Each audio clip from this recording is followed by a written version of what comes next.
Good evening. It is Monday, June 15th, 2026. The time is 7 p.m. And we will begin our Committee of the Whole public hearing first.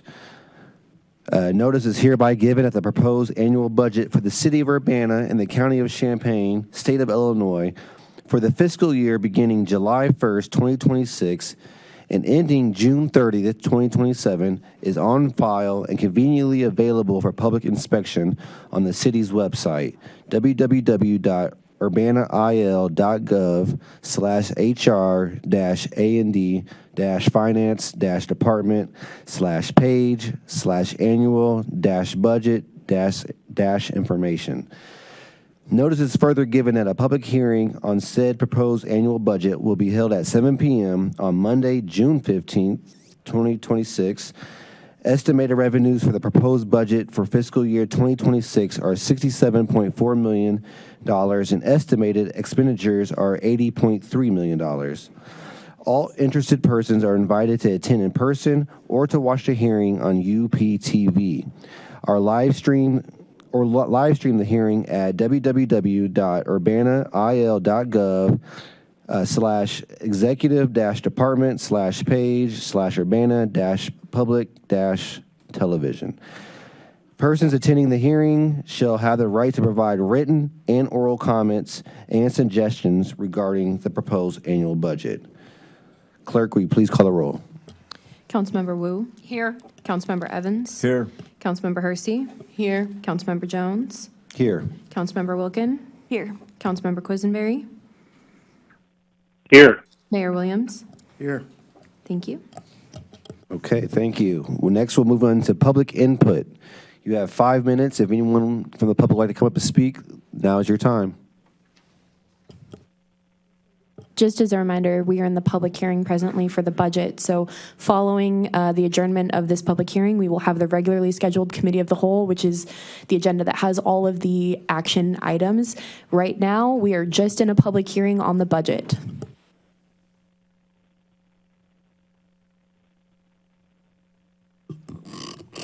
Okay, no public input. Is there any emails? No emails, okay. And with that, we'll adjourn.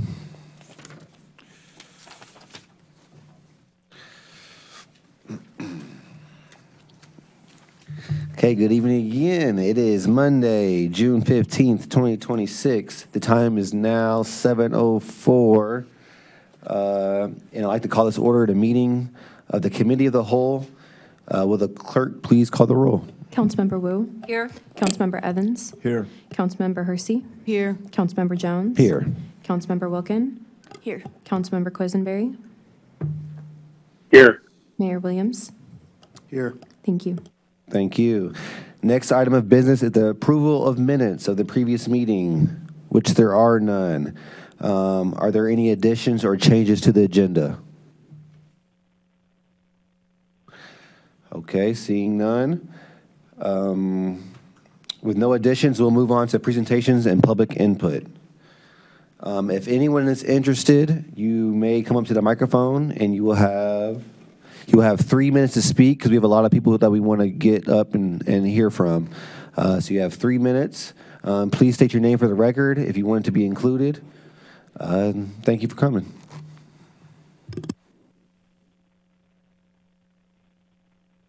Good evening. My name is Jeffrey Trask. Wanted to take a couple of moments to show my support for Mayor Deshaun Williams and the city staff, especially City Attorney Matt Roshley, who's been helping us get our ordinance together for reparations. I appreciate the fact that y'all have taken a lead in creating this countywide reparations commission for African Americans. I know you have a full agenda, so I'll be real brief tonight, and plus you heard my presentation already. But I do want to express that reparations for African Americans is an expression of doing justice that's long overdue. When a person just dips their toe in research, you realize how important it is to address the harms done to Black people from the local all the way to the global in the entire diaspora. And once you really do that, you get to the conclusion that, of course, reparations are due now. I serve in several capacities in reparations movement and can say that Urbana has embraced an opportunity to be leaders in showing this country that justice matters.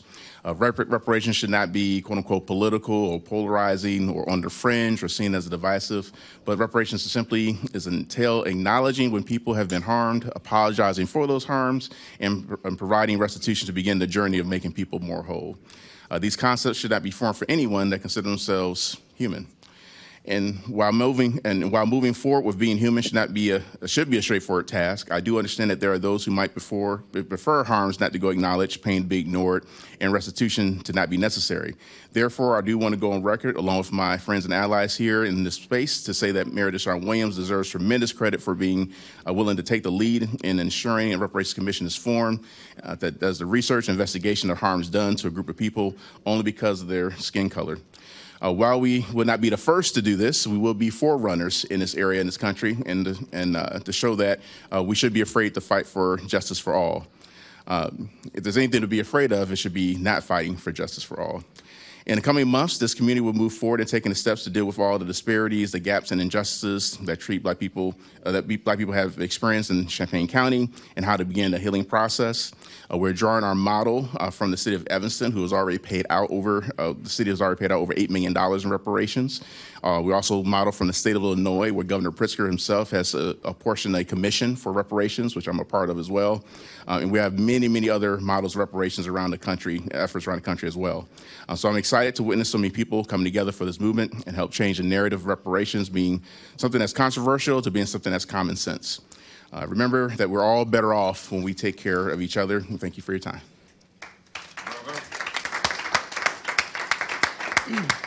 Hello, my name is Sharon Irish. I live in Urbana. What Dr. Trask said, I would like to second.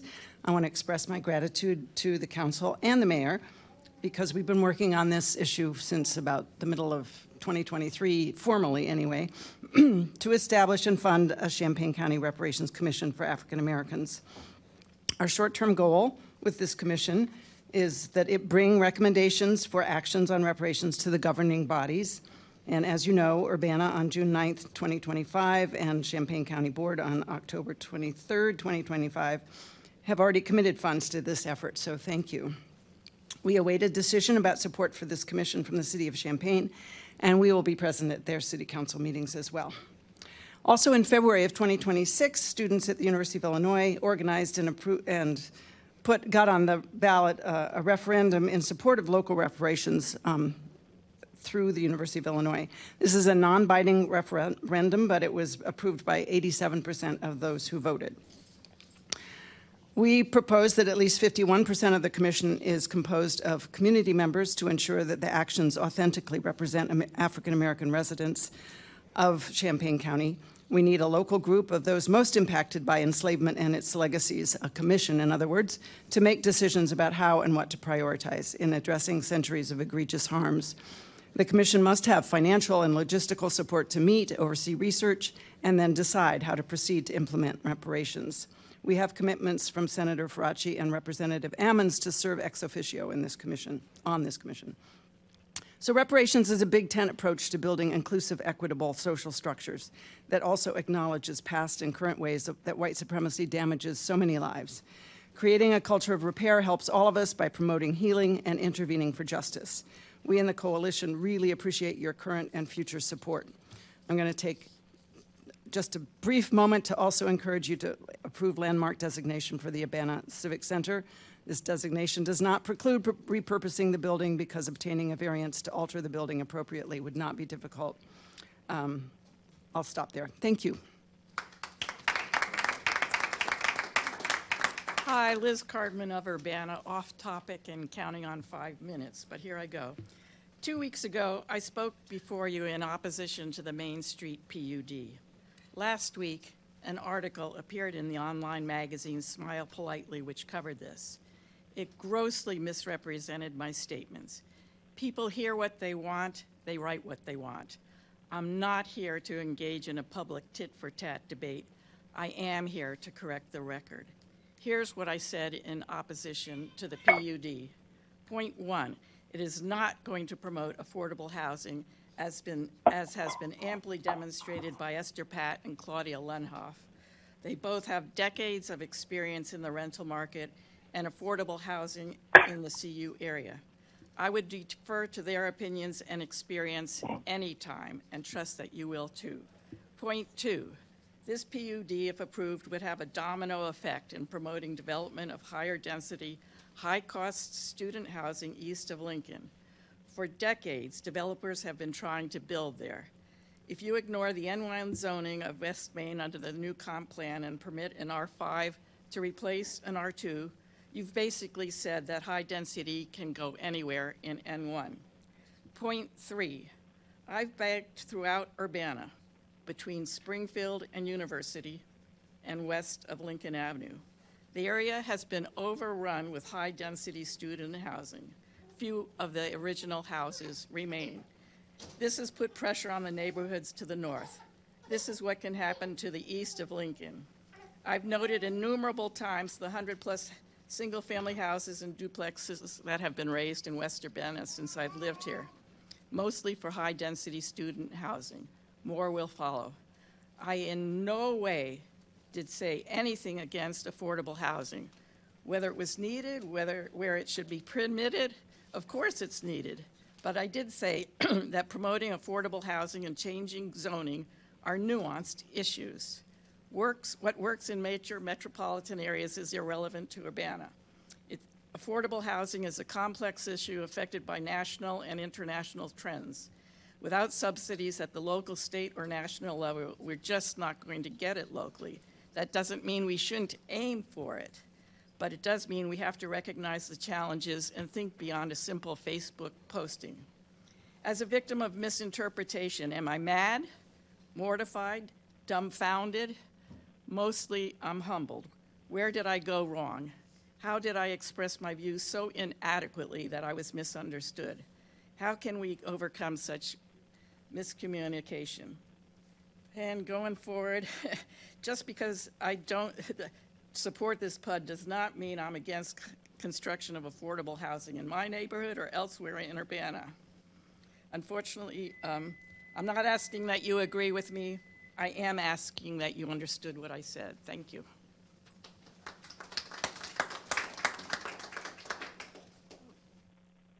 Hello, my name is Marianne Blackburn. Thank you, Karen. I'm a longtime resident of Champaign, but I frequently come to Urbana. I recently became a member of the IMC. What I wanted to first say was I wanted to thank you for your June 1st historic vote to divest from companies that profit from war, conflict, and genocide. This is the first in the state, and it's a very big deal indeed. I hope that Champaign will follow your lead and other cities across the state. My main reason for giving public comment tonight is to speak in support of Urbana setting up a committee to decide on reparations for the Black community. This is not completely unrelated to the Palestine issue that I am an activist for. One of my favorite authors, Ta-Nehisi Coates, wrote the Atlantic article in 2014, The Case for Reparations, as well as the book The Message, where he ties together the connections between what is happening in Palestine, specifically the West Bank, with discrimination, apartheid, with Jim Crow laws, with discrimination against African Americans in this country. And also I wanted to say that as far as reparations they have been done already in Evanston, Illinois. They're being discussed in California. It's been done in Georgetown University and other places. Reparations have been given to Japanese Americans kept in internment camps during World War II, the Jewish Holocaust survivors from Germany. So this is why I think that families whose ancestors have been enslaved, experienced Jim Crow laws, redlining, and countless acts of racism in this country, it's long overdue that they receive reparations, that we need to do something about the sins of this country. With the 4th of July coming up, I would feel prouder of this nation if we acknowledge the wrongs of the past and the present and did all we could to correct them. Thank you for your time and your consideration.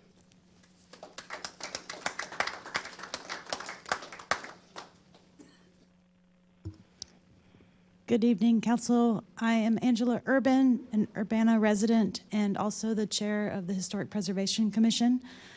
I'm also a regular user of CUMTD's buses. I am here, I just want to encourage you all when you get to the item 3 under new business, when it comes to the historic landmark of the Urbana Civic Center, please be mindful that your vote should not be contingent on any comments or threats or bullying that comes from a developer. Again, I'm in strong support of a bus transfer station here in Urbana, and I hope that CUMTD is willing to work with us and get this grant through. But tonight's vote should not be contingent because this vote is on a local landmark which has specific criteria. This Urbana Civic Center holds not only architectural but cultural and civic significance to our community, to all of our community. It was an affordable event location for all Urbana residents, which is really crucial. We don't get to landmark something like that every day. So please, please, when you consider the vote, keep it separate from what is being stated by CUMTD, because that is a separate issue that I hope we can come back to and resolve. But this is specifically on landmark status and nothing else, whether that building meets the criteria of a local landmark, which it does meet 5 of those criteria. Please consider that. Thank you.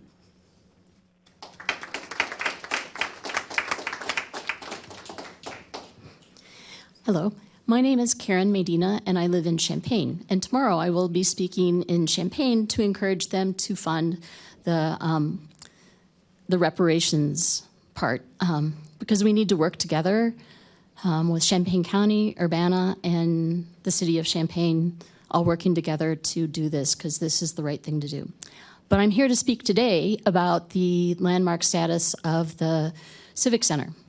The Urbana Civic Center should be a landmark and should be reused rather than taken down. I do think that the MTD definitely needs a transit center, and I think they need a space where the vehicles need to be able to turn around. And I just went past there before coming to this meeting, and they already use that area for the buses just to sit and idle while they're not in. So it's a good location.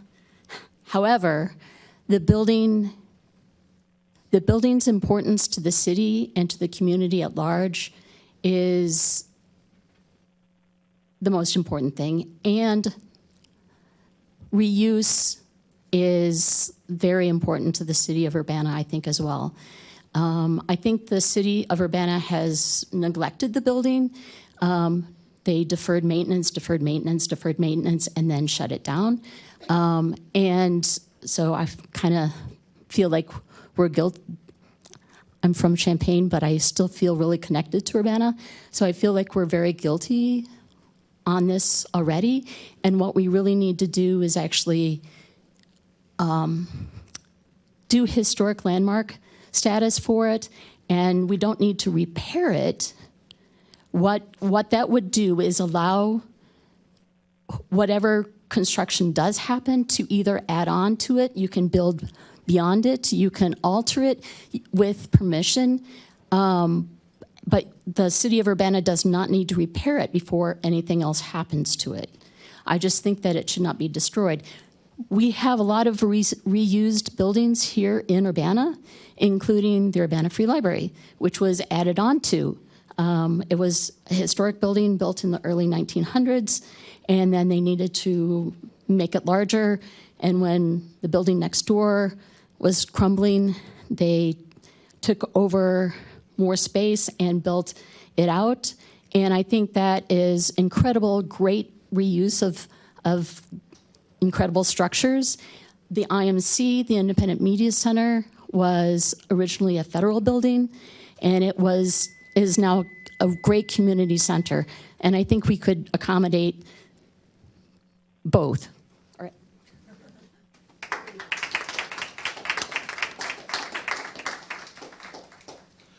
Good evening, council. How y'all doing? All right, all right.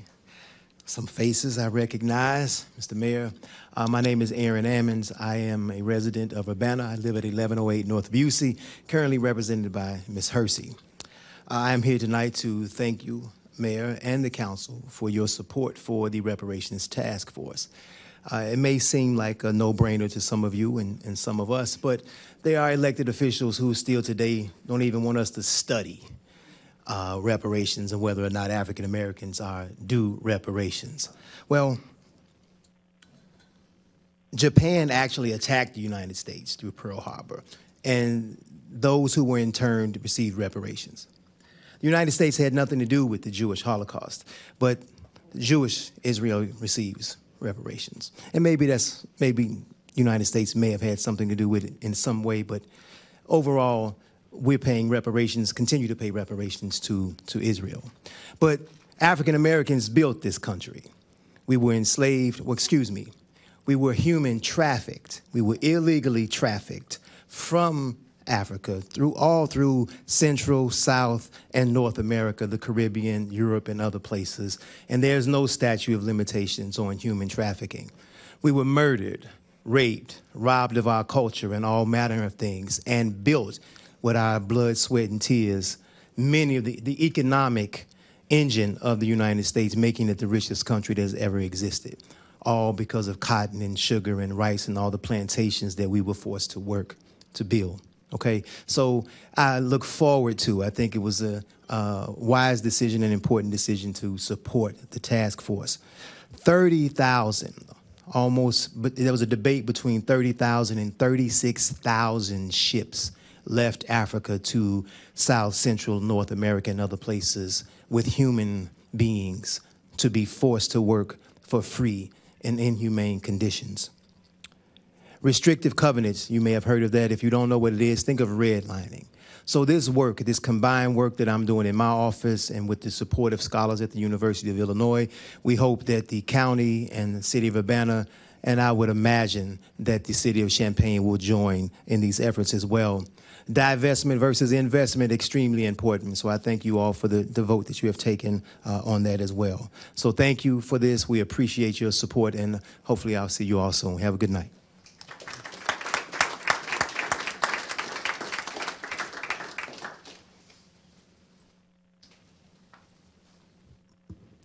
Hello, I'm Stuart Levy. I live in Champaign, but I work in Urbana, and I spend a lot of time here, so I feel like I have a stake. I'm glad to hear that you are inclined to support the work of the Reparations Coalition, but what I'm showing up here to talk about is the status of the historic landmark, the Urbana Civic Center.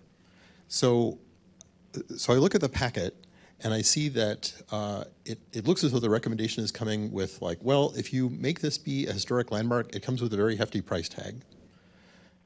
And that should be seen as a misleading number because it appears to have been made on the assumption that the building would be restored to what the building used to be. And the plans for reuse of the building don't involve doing that to it. So some work would be needed, most likely, but it may be vastly less than the number that you're seeing in your packet. It is a pretty cool building. I mean, I hope we'd all been in there during the time that it was functional. And I just want to say, I hope you will, I guess the other point is that if you say no to historic landmark status, then probably what the next thing would do is that you would go forward with the plan to demolish the building. There's no coming back from demolition. There is coming back from plans for adaptive reuse. As I imagine that you've seen, there have been plans for how indeed it could be reused in a creative way, and I hope you will vote yes for historic preservation and leave open the path for that. Thank you.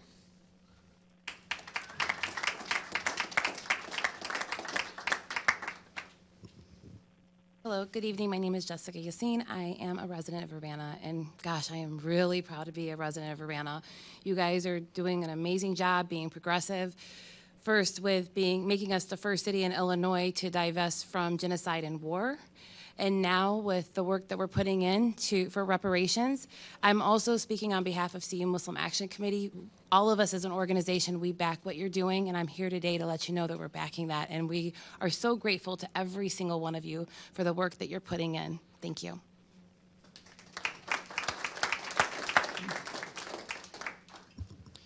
Hello, I'm David Hayes. I'm the Vice Chair of the Historic Preservation Commission. I sent a longish letter to all of you last Friday night, so I just wanted to follow up with a few remarks, having done a lot of sitting and thinking like you have on this about the Urbanic Civic Center. I haven't heard anybody from MTD say that adaptive reuse would make the Water Street site unusable. Instead, I was with you when I gave a presentation with Kate Holliday, and MTD's External Affairs Director, Ashley McLaughlin, remarked that, and I'm quoting, adaptive reuse is a very wide range, and so we are very open to talking about adaptive reuse. MTD would need more time to evaluate the parameters before submitting applications for federal funding. They've made that point very clearly, and that's completely appropriate, completely reasonable. I also haven't heard anyone on the Historic Preservation Commission say that a transit center on the Water Street site would jeopardize historic significance of the Civic Center. In fact, the Historic Preservation Commission fully supports a transit center, and we believe that the Water Street site is totally workable through adaptive reuse, including an adaptive reuse component. In other words, landmark status is not a stumbling block here. This is a win-win situation. MTD will need more time for analysis, but really not that much more. If the City Council needs more time to understand the situation before voting, I really encourage you to take that time. Collaboration through adaptive reuse is a win for all of us. It's in keeping with our shared interests in civic culture, sustainability, and progressive development. And as I noted in my letter, it would also save the city an estimated $500,000 in demolition costs. That's a lot of money. So given all of those points, I strongly encourage you to vote in favor of landmark designation. Thanks.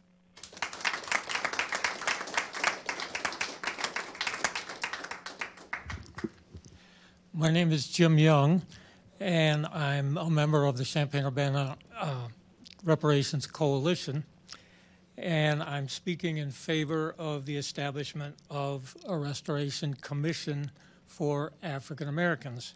And I just want to add a couple of things.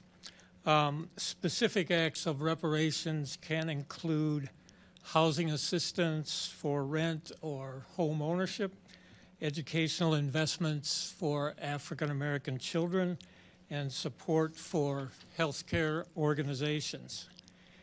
And also that the Champaign-Urbana Reparations Coalition is ready to assist the Promotes Commission in identifying members to serve on it, to promote historical research, sharing examples of reparation initiatives from around the country, and assisting with public events.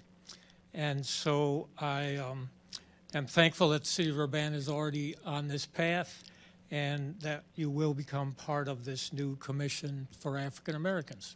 Thank you.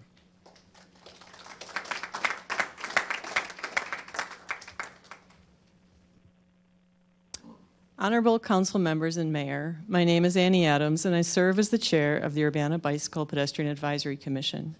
Thank you for the opportunity to speak today. I care deeply about our city's future and well-being of its residents. I urge you to vote no on the proposed historical designation for the current Civic Center. My central concern is simple. Protecting this building now will do more harm than good for our community.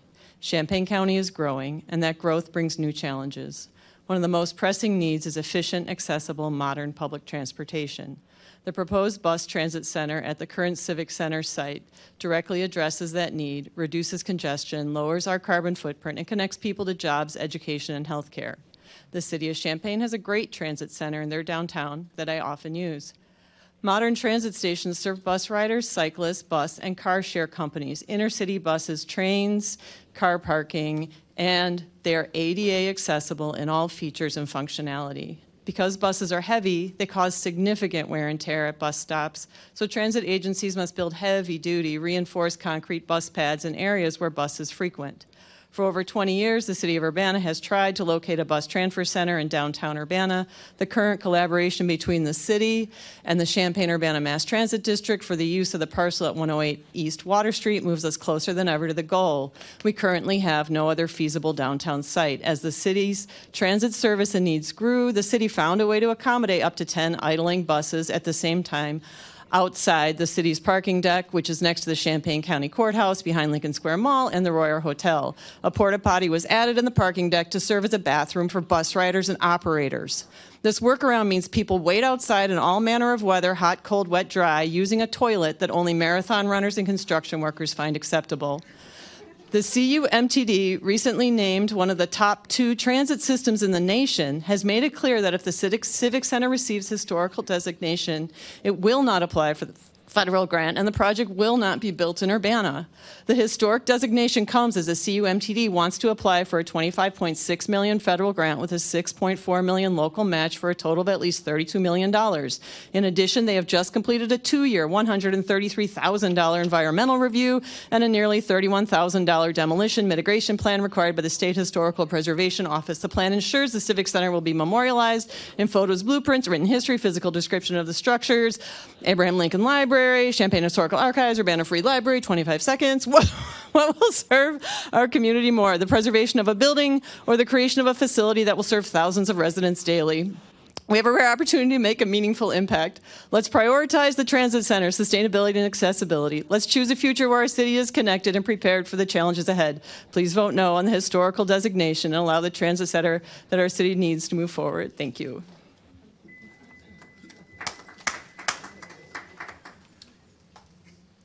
Hey, my name is Derek Williams. I'm a PhD student here at the University of Illinois studying American architectural history and historic preservation.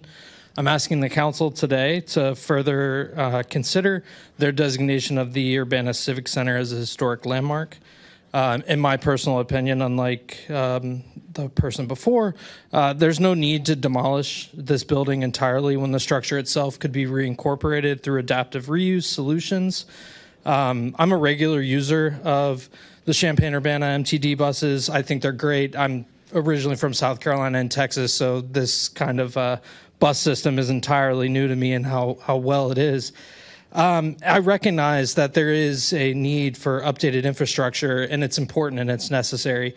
However, I don't think that need is demolishing a building entirely. I do believe that the Civic Center itself could go through an adaptive reuse solution. I believe some have been proposed. I believe others, there are other solutions that have yet to be considered. However, like as many have stated before me, I do hope the council can give a thorough review and reconsideration to this historic landmark designation. Thank you.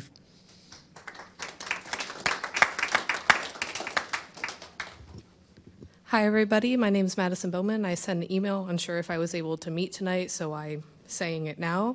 As stated, I'm Madison Bowman, and I have been living in Urbana for a little over 3 years now. In terms of Urbana-Champaign mesh, I chose Urbana for its community-centered efforts and overall vibes. Unfortunately, Urbana does not get many chances to distinguish itself in terms of landmarks. So when given a chance, it's seen as an obstacle rather than an opportunity. People are questioning what's left of the Civic Center rather than what it can do for the city of Urbana. I was lucky enough to attend the in-person open meeting for the Preservation Society, and it felt all the information and actions were laid out justly. I too agree there is a very big need for this transit center, but I Also, do not see how the Transit Center absolutely cannot work within the landmarking of Urbana Civic Center. It is demonstrated in multiple school products through UIUC that the turning radius that MTT requires is possible. Landmarking in Urbana is not as restrictive as it seems. Instead, it grants an opportunity for repair and adaptation. The Historical Society even agreed to compromises like the removal of the kitchen annex to account for other possibilities. Also, the Urbana Civic Center hosted many cultural events like early anti-rape activist meetings, open discussions with various religion leaders around Urbana. It is not just an architectural oddity, but a chance for Urbana urban renewal. I am not saying adapting or landmark in the Civic Center is an easy solution. I've worked in forensic architecture and engineering. It can be a little bit difficult. But demolishing it represents a loss of education, cultural, and civic value. I support the landmark designation of the Urbana Civic Center, and I hope you do too. Thank you.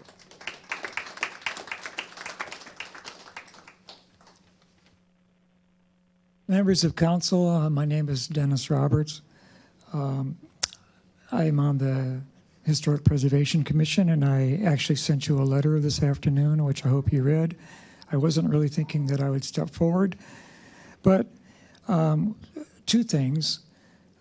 Having heard the kind of angry and sort of spiteful commentary by one of the members of the community, and then listening to really the surprisingly vast and rather diverse number of people who've come here actually speaking for historic preservation, kind of a new thing in this community, kind of rather amazing to hear here in the City Council building, that I thought I would just say that I also support the reuse, the adaptive reuse, and the nomination for historic landmarking of the Urbana Civic Center.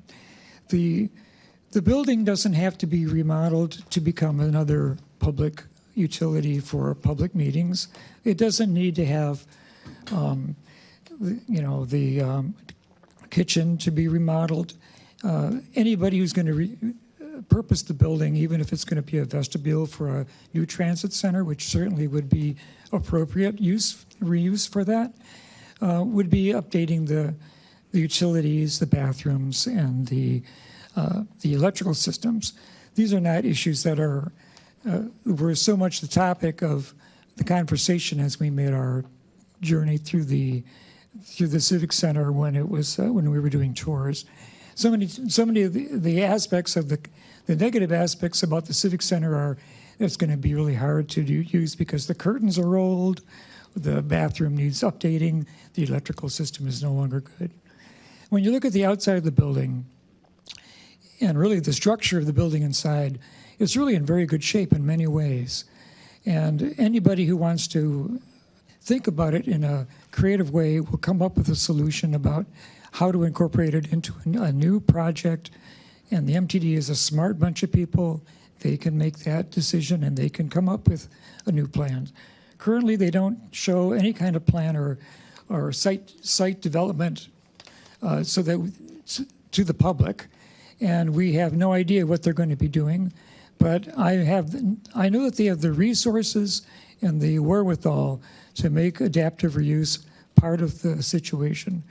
And I think that if they say, "Oh, geez, we're kind of in a tissy fit. We're not going to come and we're not going to build a bus terminal in Urbana," I think in about a year they'll be coming around and talking about some other property, which they would like to put a bus facility in because it's a need. The community has that need, and I think they're going to find a way of fulfilling it.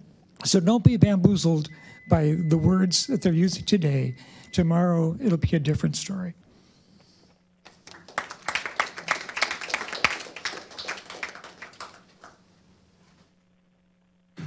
Okay, thank you for everyone who came up and spoke. Next, we will move towards presentations for the Oh, sorry. Emails.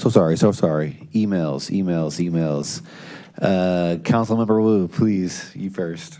All right, I have two. We've passed them all around here. So I urge you to vote no on HP 2026-L01, a request to designate the Urbana Civic Center at 108 East Water Street as a historic landmark. Over the past 20 years, there have been several community attempts to locate a bus transfer center in downtown Urbana. The current collaboration between the City of Urbana and CU Mass Transit District for the use of the parcel at 108 East Water Street gets us closer than we've ever been to achieving that goal. Landmarking the Civic Center will effectively end the current effort and send the process back to square one. This process has included a 2-year multi-stage National Environment Policy Act, NEPA, review and is required for a federal grant.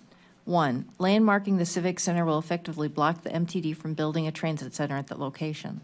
According to MTD, it is not possible to reuse the Civic Center facility as part of a new transfer center due to requirements for vehicle circulation and safe access for transit riders. 2, there are no other feasible sites available downtown. Over the past 20 years, multiple sites for a transfer center have been considered, including one at Lincoln Square.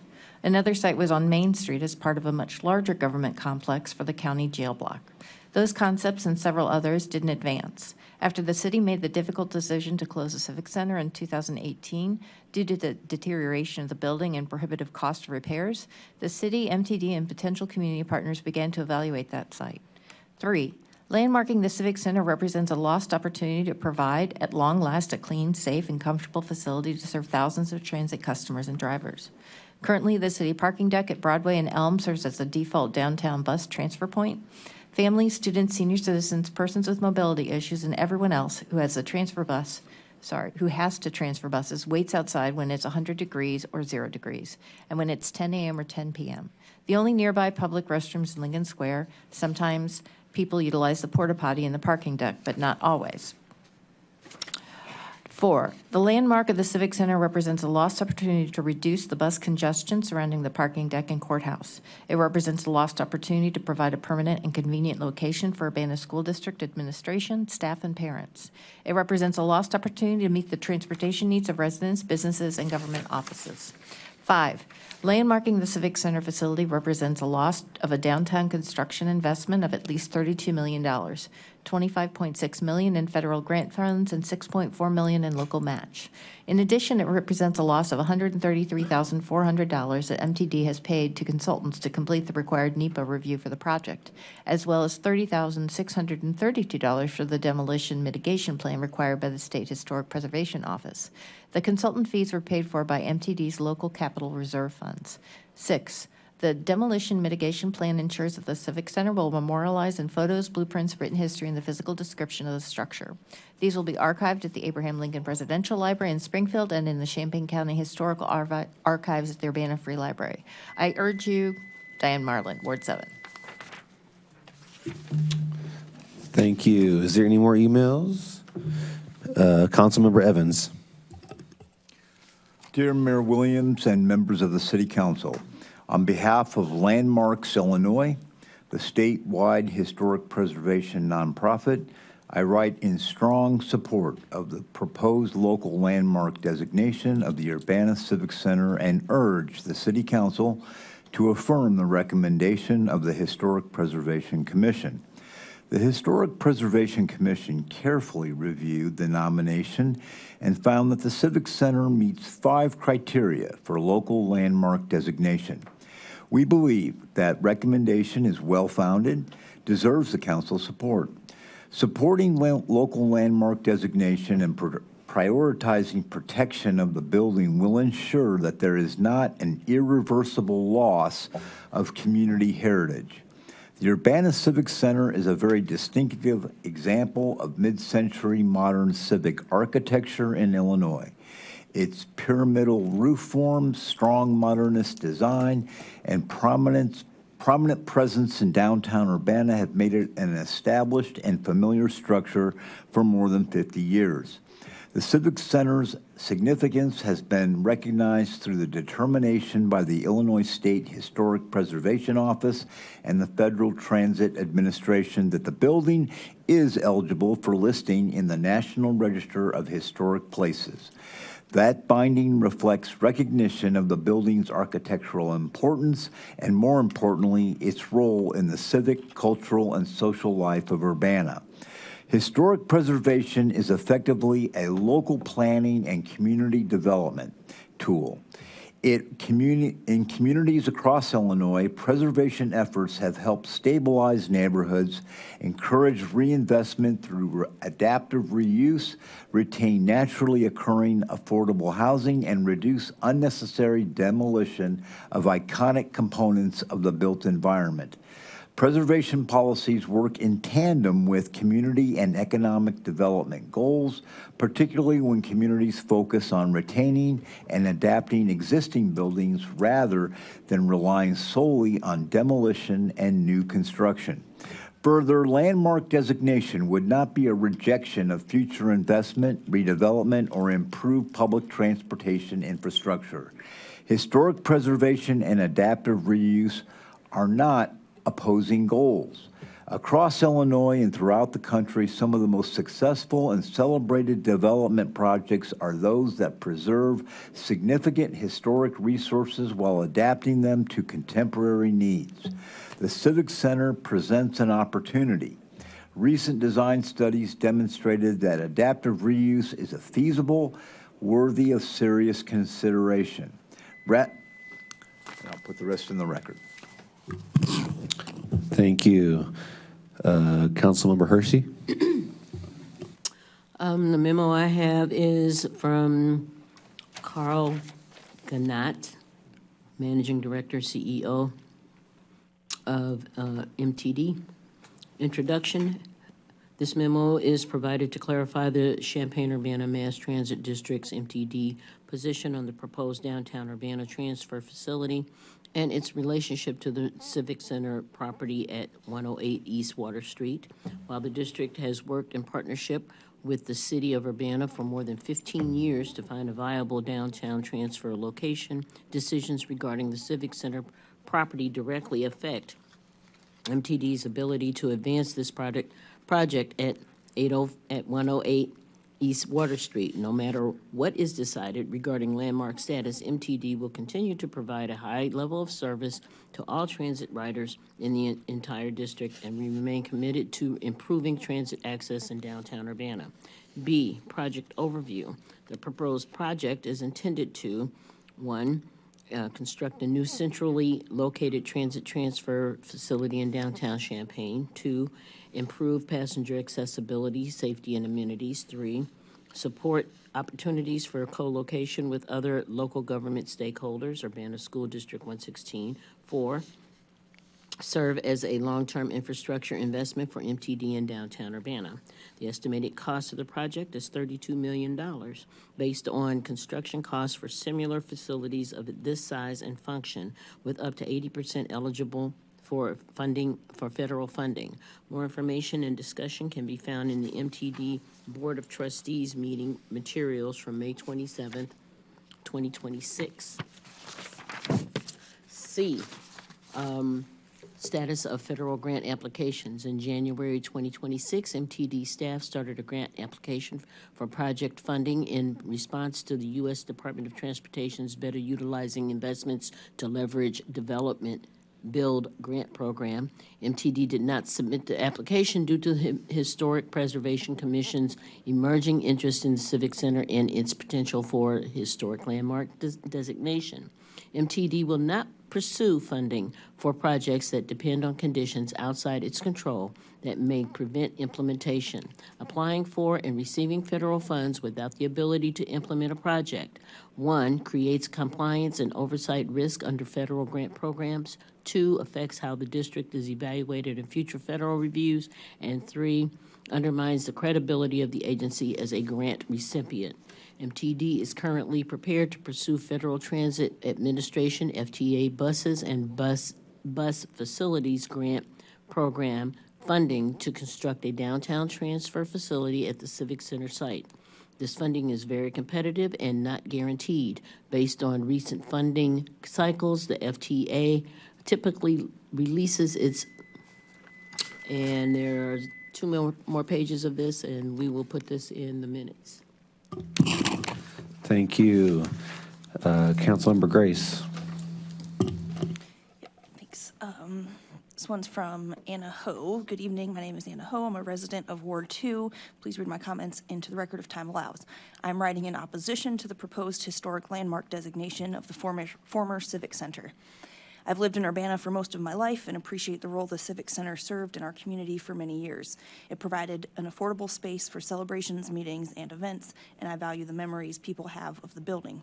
We need places that foster community connection, and fortunately, Urbana still has several venues that serve that purpose.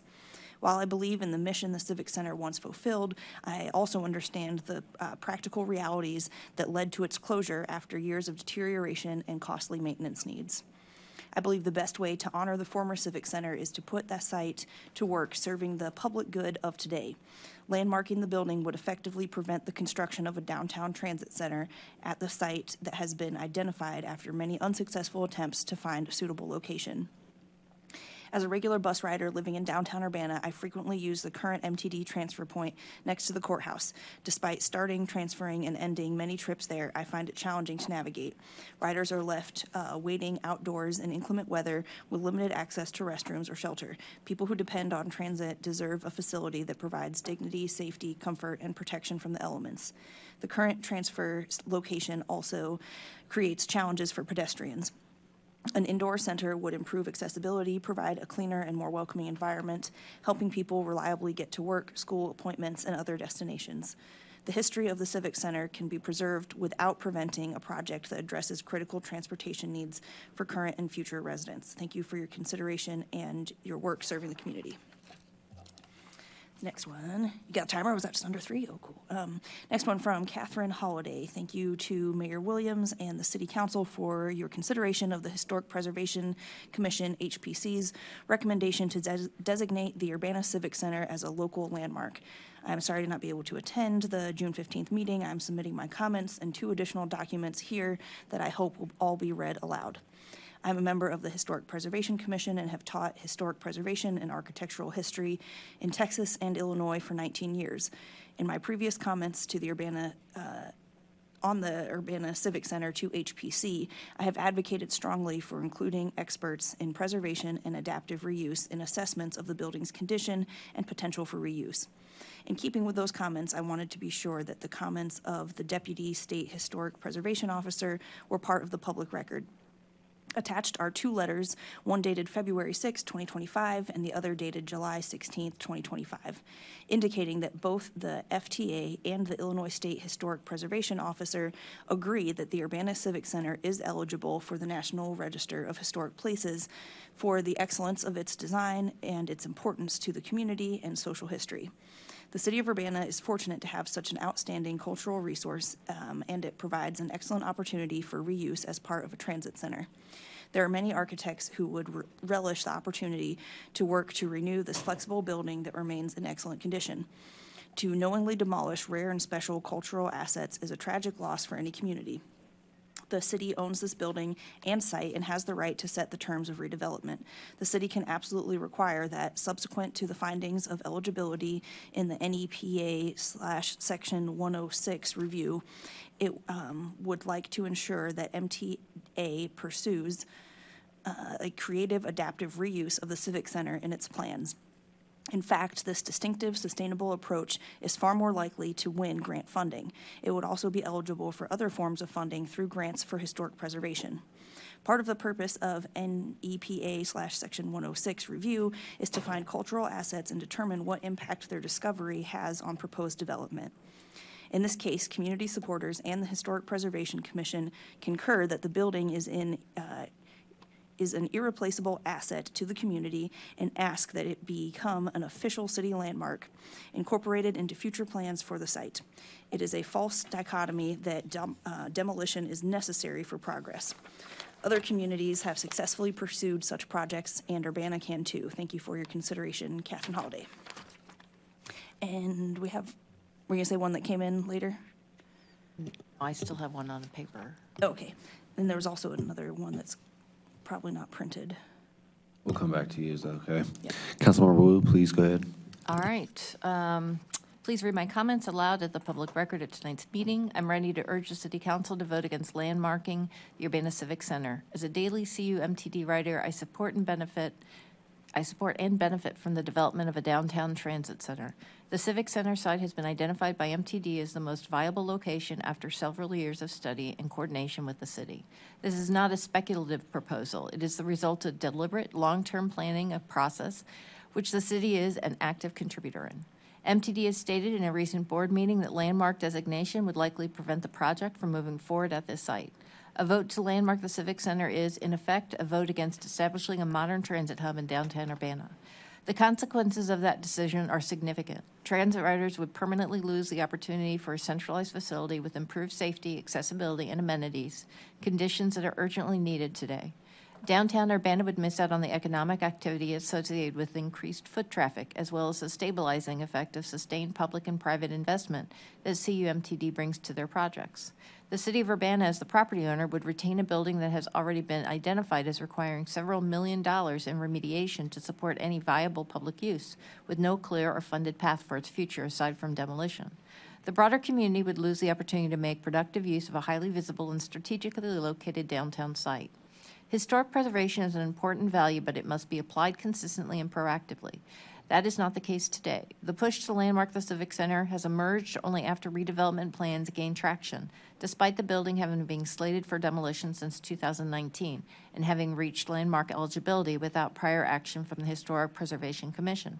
This sequence raises legitimate concerns about whether landmarking is being used as a reactive tool to stop equitable development rather than as a part of a long-standing preservation strategy.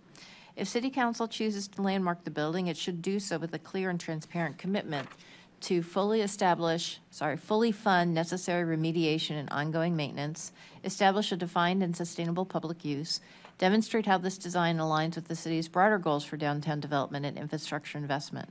Absent such a plan, landmarking the Civic Center would preserve a liability rather than protect a functional community asset. Rejecting landmark designation would allow the city to continue its partnership with CUMTD and move forward with a project that directly addresses documented transit needs, supports downtown revitalization, and reflects years of coordinating planning that the city staff has delicately built. I urge City Council to prioritize the practical, long-term needs of Urbana residents and vote against landmarking the Civic Center. Thank you for your time and service. D. Garnett. Go ahead, Grace. Thank you. From G. Brewster hasn't been read yet. Okay. Dear City Council, I oppose any and all plans to designate the Urbana Civic Center as a historic landmark. It's a broken down building that have a great life. I support the proposed MTD transfer station that would help many people to be able to access safe transportation without having to wait in the snow, rain, cold, and deadly heat. The Civic Center is a disaster with over $1 million in deferred maintenance. Please don't preserve a building for the ghost among us. Let the Civic Center live on in our collective memories and history. G. Brewster. All right, I have one. Dear Urbana City Council, I am writing to support the preservation and local landmarking of the former Urbana Civic Center, which is an ideal candidate for repurposing due to its relatively young age and flexible floor plan. As the work of Smith, Seton, Olak, it has a local and regional significance and shows the important design influence of architect A. Richard Williams and other national figures. Further, its architectural style is trending and will likely remain fashionable for many years to come as young architects continue looking to mid-century modernism for inspiration and to California expressions of it especially, which the building evokes. My understanding is that many local marriages, ceremonies, and parties were held in this building and that there is great public support for its preservation and adaptive reuse. To help ensure that happens sensitively, local landmarking is a very important first step. I have participated in the Champaign-Urbana Mid-Century Modern Tour for the last 2 years, and I am a 1987 graduate of the U of I. As executive director of the world-famous Edith Farnsworth House located southwest of Chicago, I am delighted that so many communities across the country are preserving and celebrating their mid-20th century architecture. And it has become a source of civic pride and community promotion. The former Urbana Civic Center is an architectural gem worthy of landmarking. Sincerely, Scott McAfee. Is there any other emails? Okay, seeing none, we will now move towards the presentations of our Ward 5 council seat vacancy applicants. All right, at this time, I will ask that we have Stephanie Cockrell, Stephen Bateman, Meadow Jones, and Sophia Score all come up to the front. Looks like we need one more seat, but yeah, give me 1 second. Oh, look at that. Administrator White to the rescue.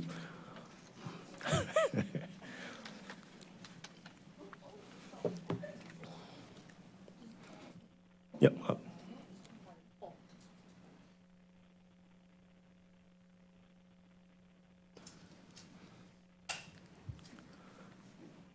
Thank you all for your patience. We appreciate you being here tonight. Good to see you all again. So yes, we're excited to have you all. Welcome. You got to experience a good portion of what you'll experience potentially with public input and the start of a committee of the whole meeting. So thank you all again for being here. So what we're going to do, we will have you all individually, obviously introduce yourselves. You'll have 2 minutes to speak. Introduce yourselves, tell us a little bit about yourself, and then we'll ask a few questions. You'll each have a moment to answer, and we'll take it from there. So I don't know which, I'll start with Dr. Stephanie. Okay, and also just as a housekeeping measure, please, there are 2 microphones on that table. Please pull them as close as you possibly can to you. You will hit the button and a green light will turn on, and that's how you know it is on. You have to be closer to it than you think for it to pick up.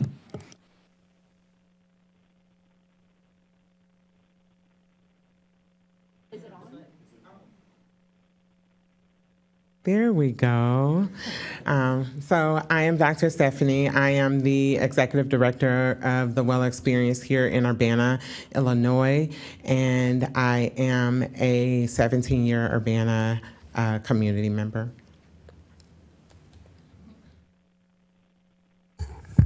Are we supposed to be presenting our vision as well, or?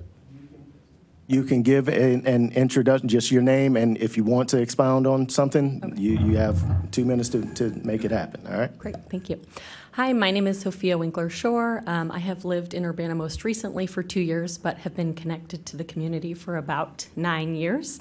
And I'm really excited about the opportunity to represent Ward 5 to support both economic revitalization in the Sunnycrest Mall Philo Corridor area, as well as supporting livable Urbana and expanding opportunities for accessible housing, local businesses, and general revitalization across the community. Thank you very much.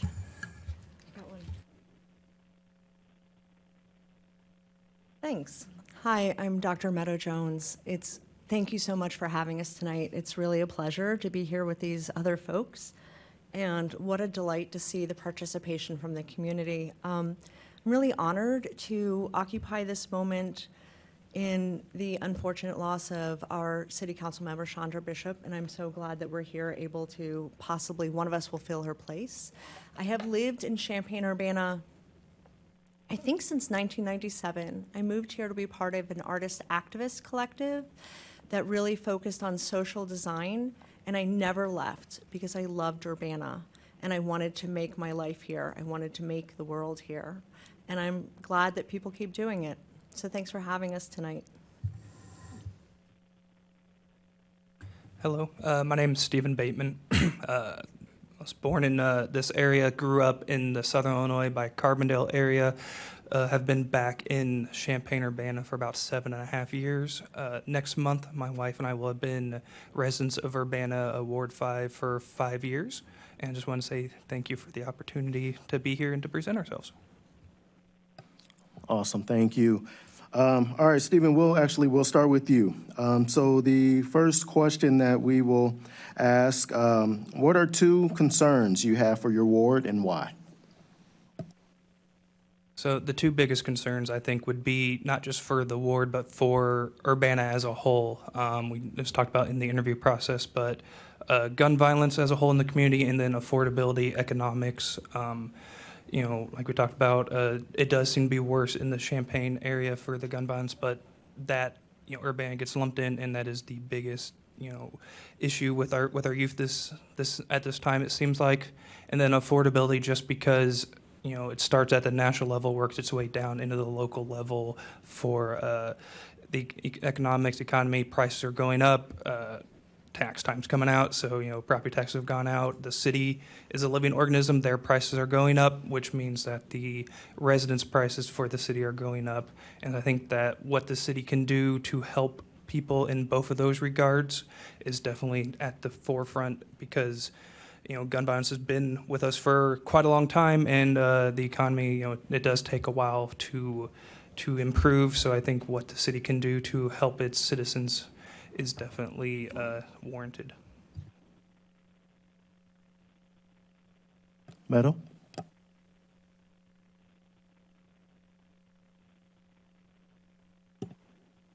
I have to press a button.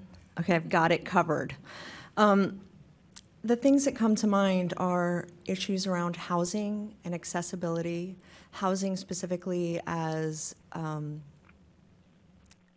making sure that people have access to safe housing, reliable housing, and home ownership. So I'm also concerned with issues of disability and access in our community, and working with the youth in our community and making sure that we're capitalizing on the youth that we have here.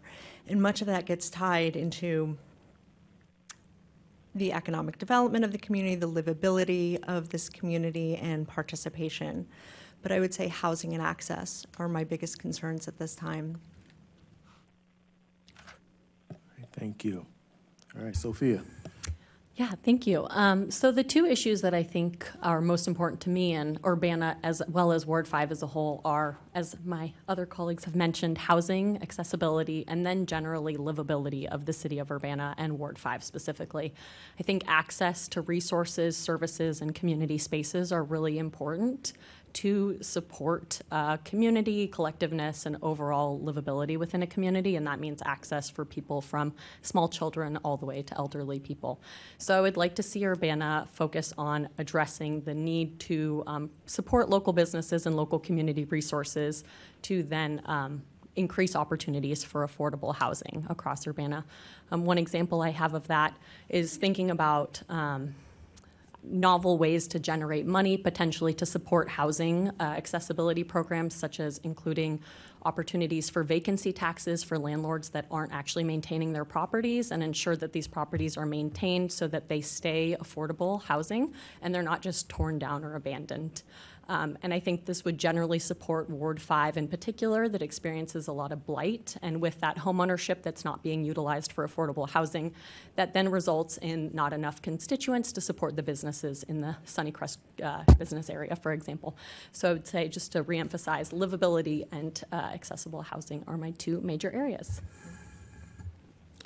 So, thank you. Is it still on? Okay. So I would definitely say some of the most important are neighborhood investment, public safety, housing stability, you said too, economic development. So Ward 5 is connected to, as everyone has said, it's connected to the Philo Road area, and the business closures, the vacant properties. It has affected the quality of life in that area. Youth investment is very important and very valuable to me. We have a lot of young people that we come in contact with every day who don't have much to do. And when we talk about crime, when we talk about things going on in our community, we can't talk about those things without considering the well-being of youth and families, because the two don't exist singly. They exist as a complete. And so we have to make sure that as we consider those things, revitalization should not only be about filling buildings, it should be about safety. It should be about well-being. It should be about doing everything we can to make life and opportunities better for families, which will in turn change a lot of the things we are dealing with in our ward and in our larger city. So. All right, thank you. All right. The next question: how would you balance advocating for your ward while making decisions that affect the entire city? And we'll go in reverse. Dr. Stephanie. So personally, I believe that when we talk about advocating for our ward, when you're advocating for your ward, you're considering the whole city, for one. Okay, and especially when we think about some of the things that are happening in Ward 5 right now. Making one ward better is in turn going to also help make the entire city better. So my hope is that as individual wards that we consider the whole city as a whole. We may represent one ward, but the truth is we are a whole. And if we enter into this space assuming that we are only representing that one space, we miss the bigger picture. And that's why, you know, I appreciate when people do come to public comment talking about what's going on in their city, not just concerned about their own little small community. When we do that, we take on what's considered what I call myopia, and that myopic view affects our ability to support others because we can only see like inside of our little home, our little kids. I'm going to quote my grandmother, who's the most amazing woman in the world. My grandmother used to tell us what we can't do is get all we can all we get, and sit on the can.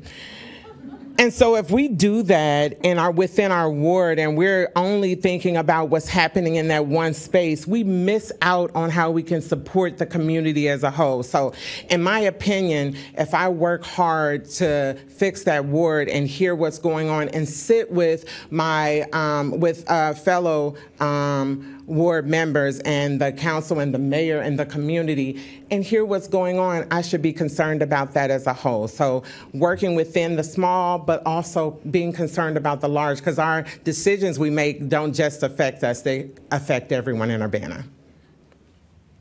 Thank you. Sophia.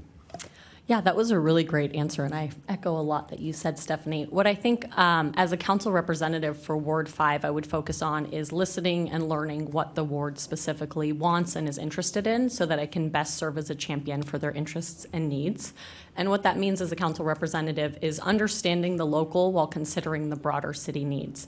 So coming together with the council to discuss and understand the different needs and perspectives of the different wards to make sure that we're simultaneously improving and working together as a city, but still thinking about the individual needs of the wards, because these wards have different characteristics, different needs overall, and as a council person, I think it's really my role to make sure that I'm listening and hearing the needs of that ward. And they might not necessarily align with the city as a whole, but it's important then, as the representative, to think that bigger picture perspective and see the long-term and short-term how I can simultaneously try to address these needs of the ward while thinking about the bigger picture for the city of Urbana. Thank you. All right, Meadow. As my well-spoken colleagues have said, thinking about the whole matters. And I think that's a reasonable thing to do. When I think about my experiences in having to collaborate and negotiate, even at times with organizations that might have contentious moments where we feel that there aren't enough resources to go around, what I have experience with is great trust in my colleagues. I recognize that each person in their representation of their ward is representing their constituents, making part of the collective whole, and that I would be doing the same thing, and that overall we would be addressing the concerns of Urbana as a whole while representing each of these things. And when I think about what I listened to tonight, the passionate engagement of the folks that I live in this town with, all the folks that came up, none of them spoke about a particular ward concern. They spoke about Urbana with love, with passion, they mean it. We mean it. We are making this town. And so those are the things to consider. What we do well for each other, for ourselves, we do well for all of us. So I had to learn what my ward was. I'm embarrassed to say I actually thought it was drawn out differently. I was reassured during my interview that it was recently redrawn, and that might have been what was happening, but I just assumed Philo Road was in our ward, partially because I live right there, so my attention is on it at this time. All of our attention is. So my attention is to where can we do the best work? Where can we do that? What should be shared? How could it be renegotiated? And how do I collaborate well with my colleagues? That's what I would focus on. Thank you. All right, Stephen. So Urbana as a city is definitely too small to survive if you're going to have a bunch of in-ward fighting. So you do have to listen to your constituents because that's obviously what your job is here. But at the end of the day, you also have to do what's best for the city as a whole. Because if your city's not growing and evolving, then it is dying. And there's too many people here in this area who rely on this city for its livelihood to allow that to happen. So while your ward may want X and the city may want Z, how you balance it is find a compromise. Figure out, okay, how can we get where maybe we both don't get exactly what we want, but it works out to where everyone can grow as a whole and everyone gets a piece of the pie and can be supported in that way, because politics is a lot about compromise, and when you have as many people as you do here with a stake, no one's going to get everything they want, so you have to be willing to compromise and know by talking to your people what is the most important thing that you want, what can you do without, and that's how you have to balance it. All right, thank you. All right, for the final question, I'm not even going to look at you because I'm about to mix it up as far as who goes first, all right? What are your thoughts on policing in Urbana today, including strengths and areas for improvement? And we will start with Meadow.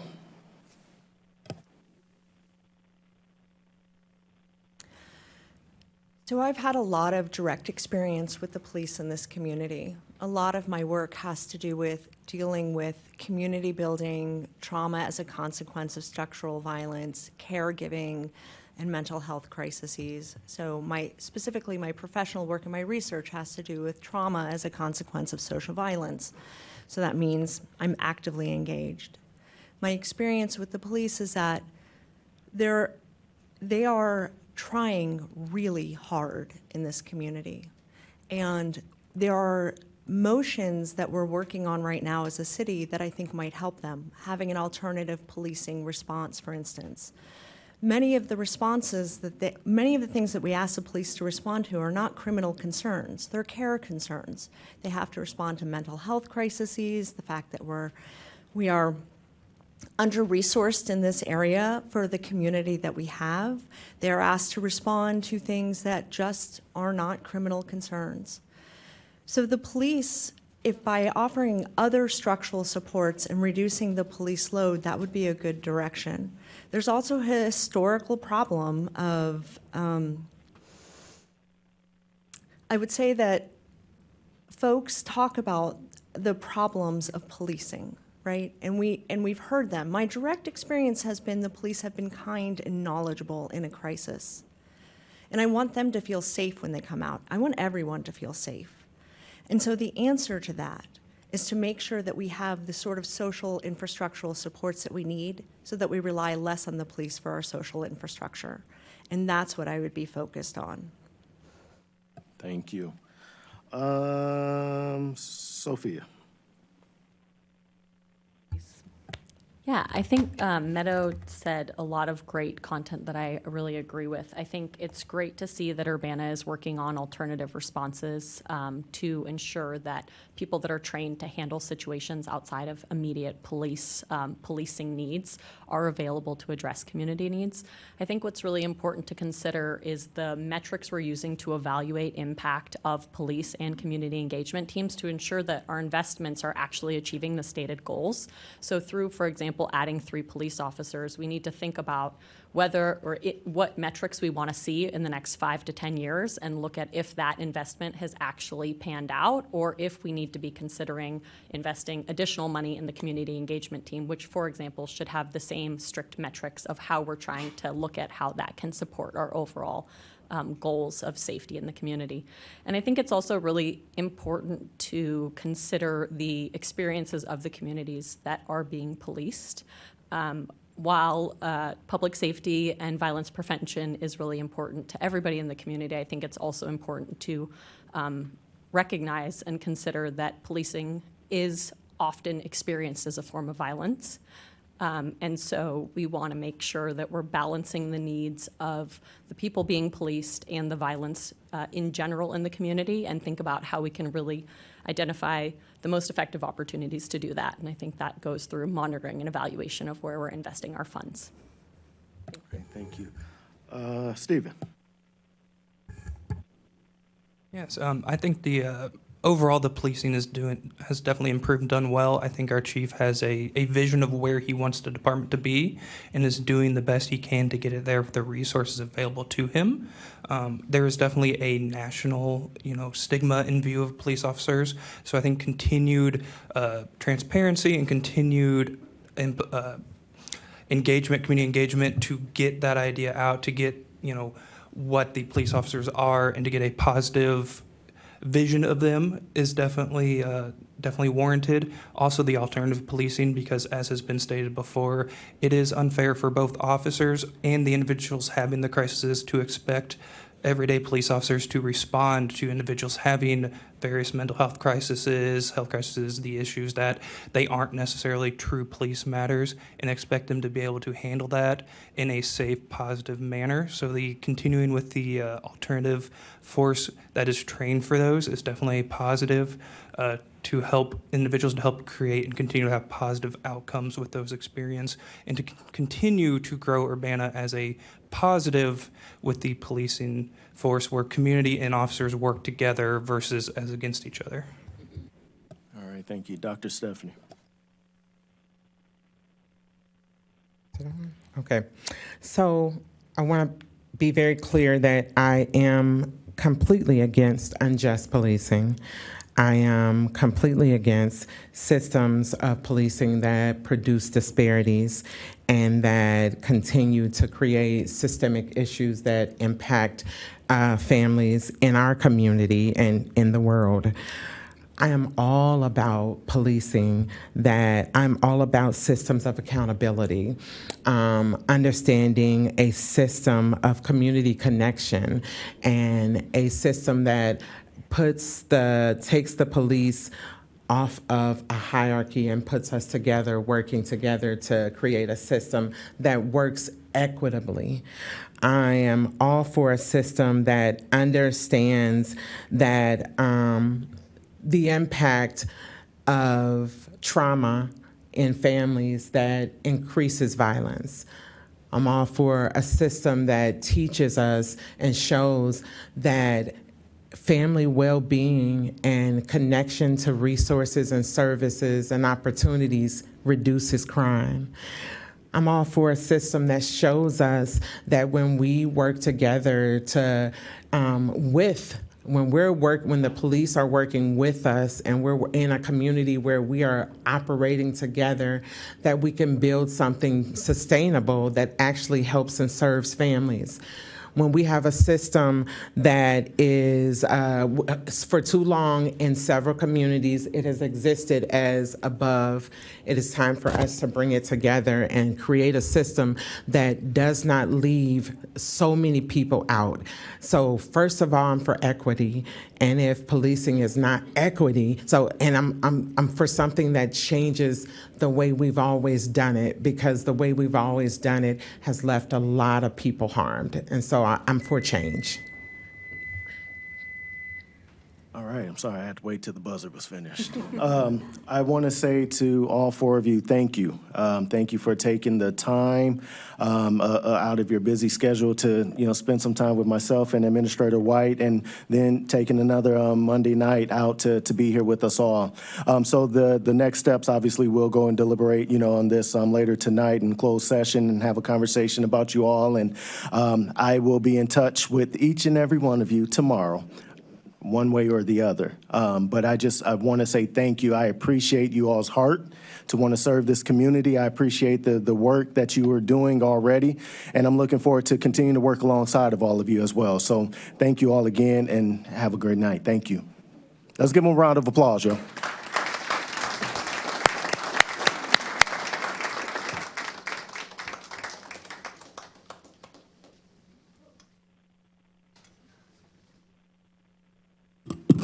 Thank you again for all those applicants. I'm glad I'm not living in Ward 5 because I might not be up here anymore. Moving on, are there any staff reports? No staff reports. Okay. Before we move to new business, I'm going to I'm so sorry. Go ahead. just want to take the opportunity to invite as well as remind anybody that is interested. Tomorrow, the city of Urbana will be hosting its Juneteenth celebration at 11 o'clock here in the chambers. We will also have a food truck event on the corner right here on Illinois Street from 11 to 2. Thank you. Okay, moving on. Before we go to new business, I'm going to ask for a 5-minute recess. So All in moved. favor? So moved. Second. Second. All right, so moved by Member Wu and seconded by Member Hersey. Thank you. We need a vote. Sorry. Can we vote on it, please? Yeah, we can do a voice vote. Okay, all in favor, say aye. Aye. All against, say nay. All right, the ayes have it. C in 5. Okay, thank you. We're going to get started back again. We're going to start with our new business. First item of business is resolution number 2026-06-023R, a resolution amending an intergovernmental agreement for the Emergency Telephone System Board between the City of Urbana, the City of Champaign, the Village of Rantoul, Illinois, the Board of Trustees of the U of I, and the County of Champaign, Illinois. Are we going to have a presentation from the fire department or any questions?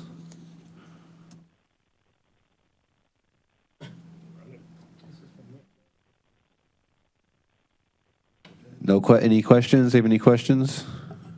Deputy Chief, did you have any comments you wanted to make, or? I believe the memo in the packet kind of explained just primarily some minor updates with a couple significant operational changes that kind of correlate to the current operations. Yes, Councilmember Wu. So just for the public, can you quickly summarize what those operational changes are? Sure. So a couple years ago, Rantoul used to operate their own dispatch facility. A couple years ago, that Rantoul stopped operating that facility. So part of the cleanup is that the surcharges from the 911 surcharges actually all come to MECAD instead of being directed to Rantoul's dispatch facility. And then the other cleanup is the state 911 administrator is now requiring all of the 911 surcharges to be deposited into an account that's held by the Emergency Telephone Safety Board, so instead of being directed towards municipality. So the city of Champaign is the lead agency for MECAD. So now the checks cannot be written to MECAD. It actually has to go to an account held by the ETSB.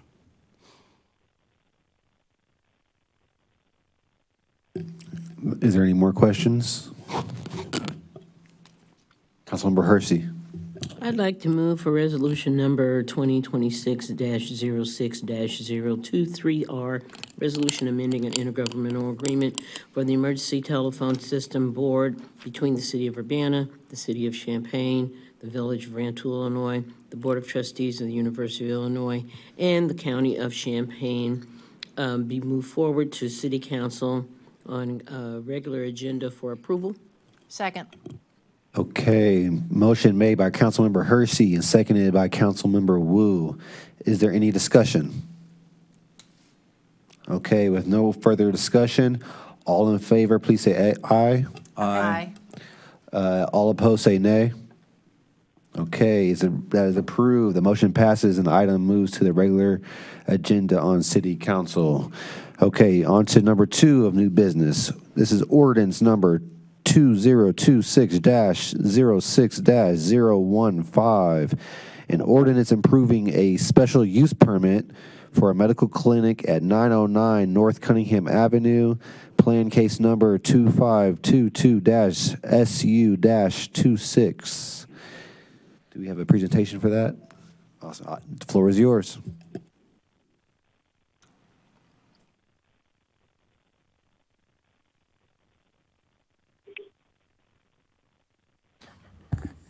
Perfect. Thank you very much.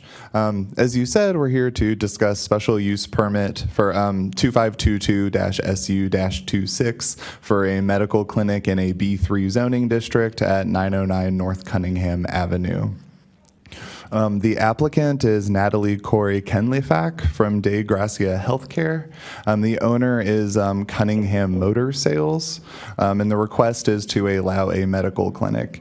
So in any zoning district, there's going to be a collection of uses that are allowed by right, things that you can do with minimal approval, like the uses are kind of okayed in advance, but there are some uses that require a special use permit. Especially if they can have a varying scope. So just to make sure that they're appropriate in a given location, those are required to be approved by the Plan Commission and then by the City Council. So the Plan Commission recommended approval of this special use permit 3-0 at the June 4th meeting. The property is located at the southwest corner of Kerr and Cunningham, as shown here. And this is specifically, so the use currently exists in Suite A. So this instance is a little bit odd where the medical clinic has been in operation for 7 to 8 months. The owner went through the process to get a business permit, but wasn't aware of the requirement for a special use permit. So we've been working with her to catch up on that. So it's in the southernmost suite of this larger shopping complex, along with a chiropractor, a tailor, an electrical contractor, and a beauty salon. In terms of land use, the Cunningham corridor is primarily commercial, and especially here on the western side, there's a kind of a layer of commercial and then residential behind it. The building's also across the street from the burial park, along with other commercial properties up towards on the west side as it moves further north. All of those commercial properties are zoned B3. The burial park is zoned agricultural, and then the residential zoning varies a little bit, ranging from the majority R3 up to R5 for some of the apartment buildings. And this whole corridor is identified as the commercial place type under Imagine Urbana. So the proposed use is as a medical clinic, so that's providing more preventive care along with mental health treatment. So this isn't not a hospital, not surgeries, but just kind of a check-in place for clients. This is the map of the current suite. There's a front desk, there's 2 exam rooms, a laboratory station, and more mechanical and administrative space in the back. Under the comprehensive plan, we feel that approving the special use permit would align with Big Move 10, support community health, safety, and well-being. A healthy community prioritizes the holistic wellness of its residents, fosters a sense of belonging and connection, and provides for the basic needs of all residents. Hold on. Councilmember Quisenberry, can you please mute your microphone?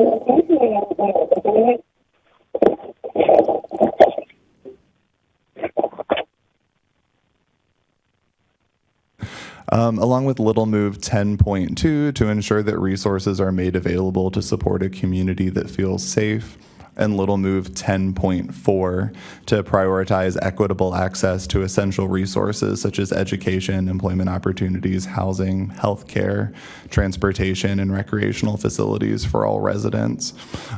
We feel that these are met because where the site is located, right at that corner of Cunningham and Kerr, it is right on the 10 Gold transit route.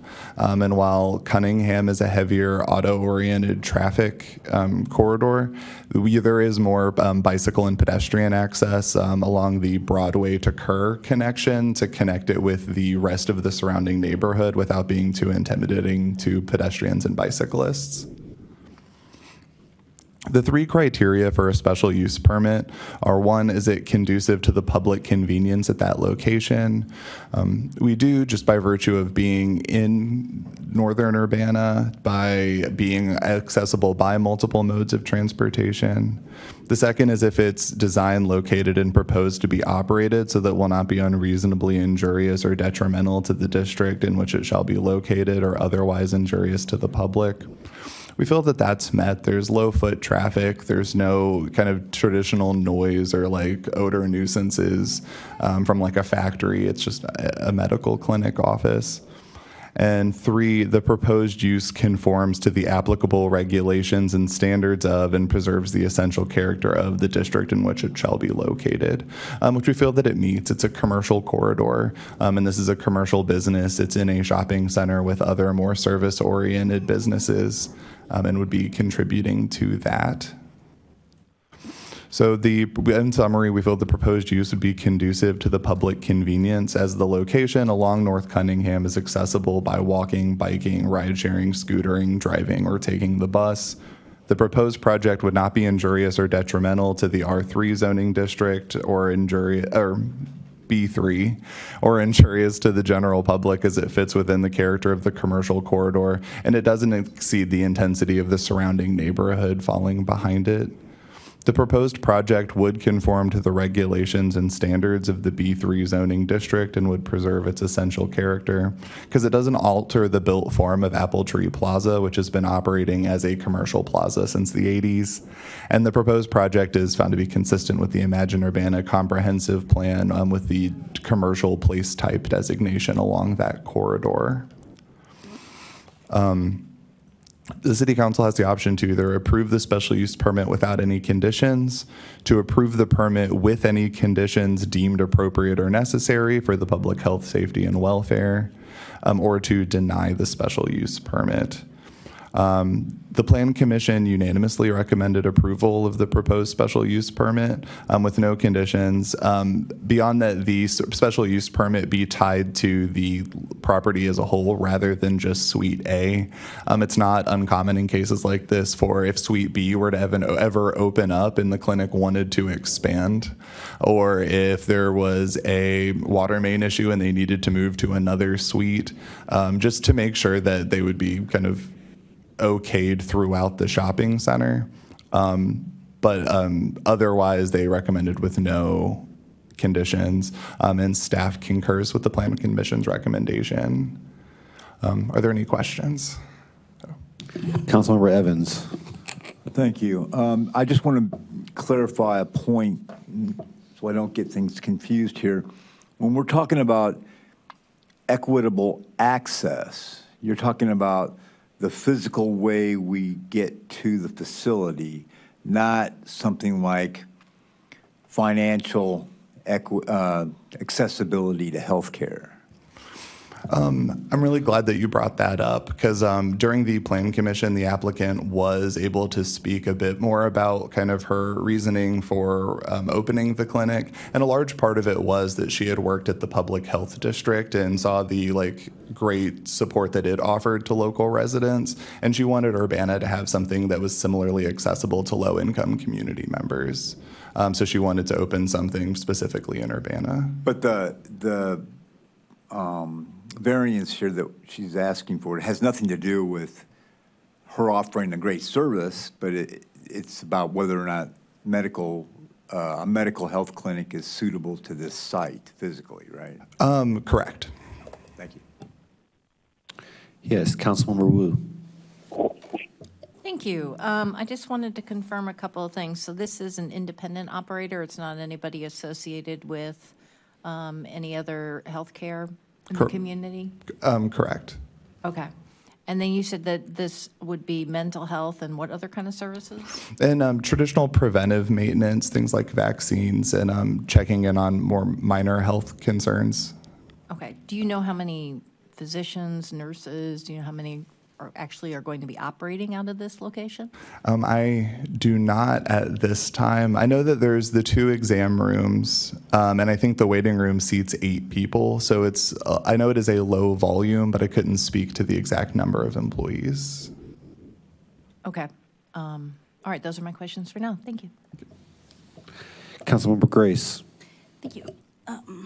Thanks for the presentation. And could you clarify, this clinic is already in operation and has been, right? That's for some time, correct. just out of compliance. So it's not going to start operations, it will just continue. Right? And the special use permit, it is tied to the location, not the business. I thought with some of them, if like another business opened in the same place, the special use permit would not apply to them. But you're saying it does. It's tied to the location.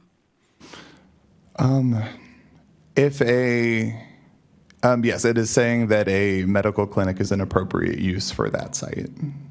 Okay, regardless of if one of the places next door changes from whatever it is now to another clinic, that special use permit is covered there, based on what's proposed, is that right? Yes. And have we yet addressed the issue of a plasma center being considered a medical clinic? We have not. Thank you. Councilmember Hersey. I'm interested in knowing kind of what Mary Alice wanted to know, how many employees are there, but also what services they already provide that makes it so that is there something extra special that they have to have the special use permit as opposed to what they're already doing? No, the special use permit, I think in this case would exist because a medical clinic, that can mean a lot of different things at a lot of different scales. So in this case, there's nothing overly unique that would require a special use permit beyond that medical clinics as a larger land use require them. If I can have one moment, I believe that I might have more notes about the specific services. Yes, that a clinic would offer the routine preventative care, everyday medical care, and outpatient services, so no overnight stays. And this one offers everyday medical care, preventive services, chronic condition support, and mental health and psychiatric treatment, including evaluations and medication management. Okay. Thank you. Councilmember Quisenberry, do you have any questions?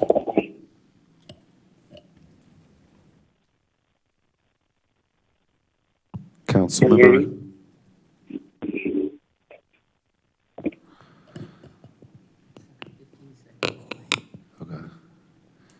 Councilmember Quisenberry, do you have any questions? Going once. Yeah, Oh. can you hear me? Yeah, go ahead.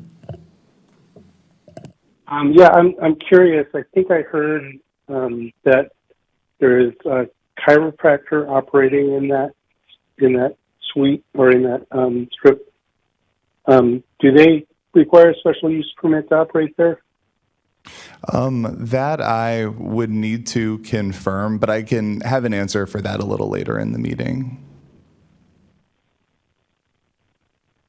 Okay, I was just curious if we've already allowed that for that strip mall already for a similar kind of thing. There has not been a special use permit attached to the strip mall previously. And I believe that we're checking now, but that a chiropractor is considered to be a separate use type. Oh, okay.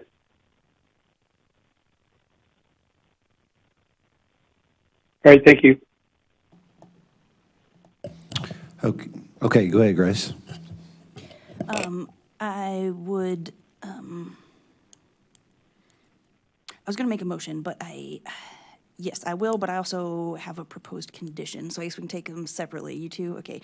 So I'll just move for approval of ordinance number 2026-06-015, an ordinance approving a special use permit medical clinic at 909 North Cunningham Avenue, plan case number 2522-SU-26. I will second that if I'm able to ask the person who moved it if they would add a condition. Specifically, I'd like to request that it be tied to Suite A rather than the entire building. I don't know if that's something that you would be amenable to. If I'm Am I good?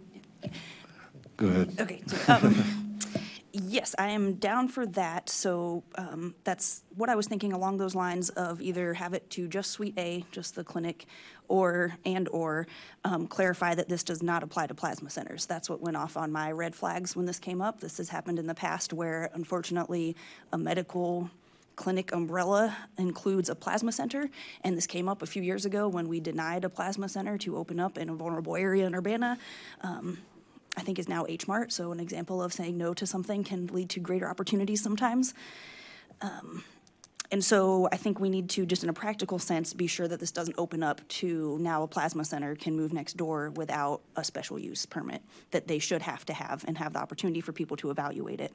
So I think that apparently, even if it is Suite A, that doesn't mean that they couldn't be one after this clinic were to move out. So I don't know what is the best way to accomplish that goal if we're allowed to state a condition that this special use permit does not apply to a plasma donation center, if we're allowed to add a condition like that. Can I ask a clarifying question? Yes, go ahead. So the special use permit typically goes with an individual. Let me erase that.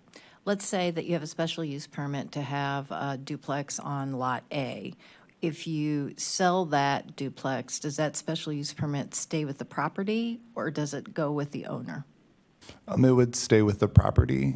Okay, so keeping that in mind, if the actual group here who's going to be working here leaves, vacates the property in Suite A, if we do it Suite A, then some other medical facility could come in that falls under those definitions, right, and operate there legally within the city. Is that correct? Correct. Okay, thank you. Councilmember Grace. Thank you. Just wondering for whoever can answer, sorry for the last minute question, but if that's within our authority, can we set a condition that is kind of somewhat against our zoning characterizations? And if it would help, there's a list in the zoning ordinance of the possible conditions that can be added that I took a screenshot of, if that would be helpful. Yeah, that's you're saying is in the packet already? No, that I did shortly before coming up, just in case this conversation happened. Oversight, thank you.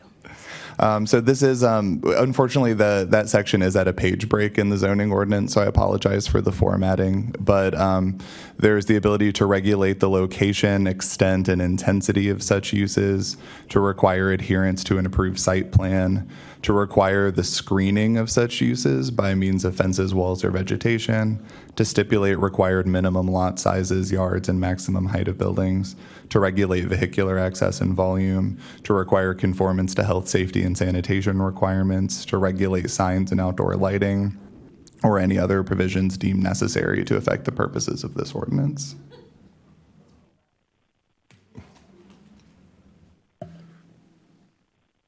So in your opinion, does that mean that we can stipulate that this does not apply to plasma donation centers, if we deem that necessary to affect the purpose of the zoning ordinance?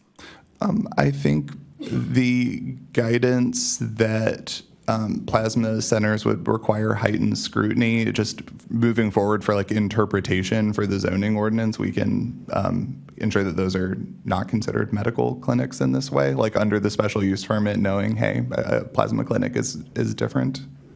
Yeah, I think that was the conversation a couple years ago that fell to the back burner of, I'm not sure, I was trying to find the definition of medical clinics or that zoning, but changing it in the zoning ordinance, pull that out so it is a separate category and doesn't fall under medical clinic.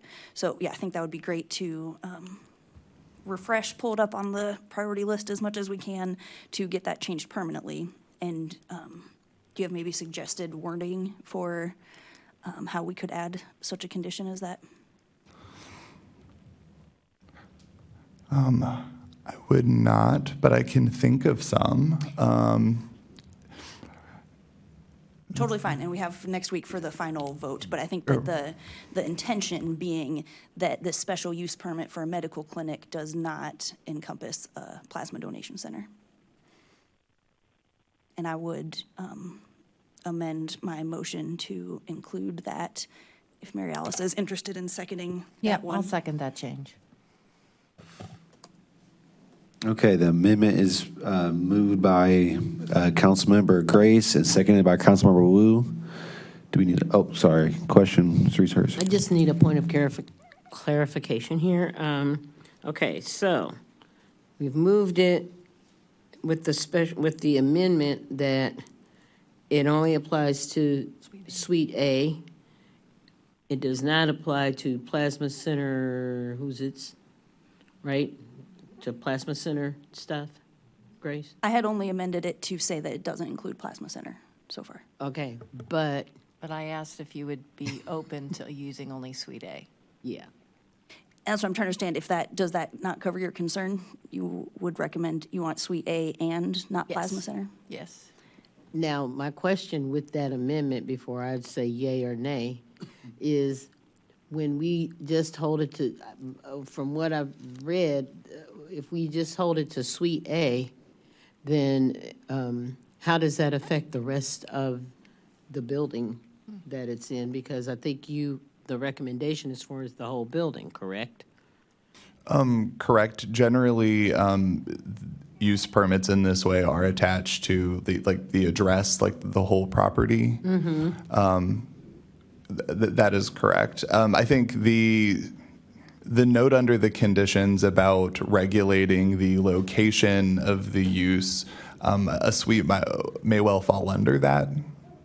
Okay, so if we just have it go to Suite A and not the entire address, suites A through G or whatever it is, then, and it's just held for Suite A, then are we doing that so that if other businesses that live in that address will also have to apply for special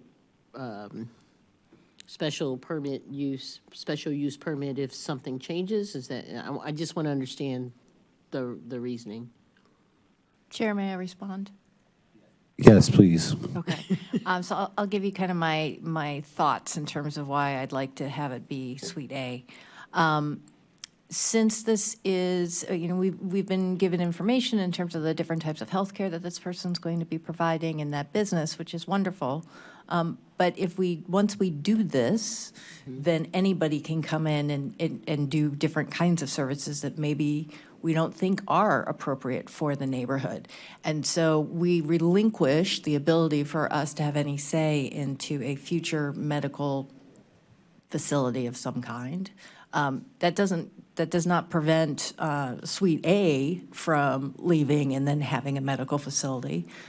We still won't have any say in that, but we can't. If we do it for the entire building, then all those other ones could come in and do something that maybe we want to have a conversation about, maybe the community is interested in. So I think that putting it just to that specific location rather than the entire building is the reason why I wanted that. I just wanted some clarification with what you're thinking.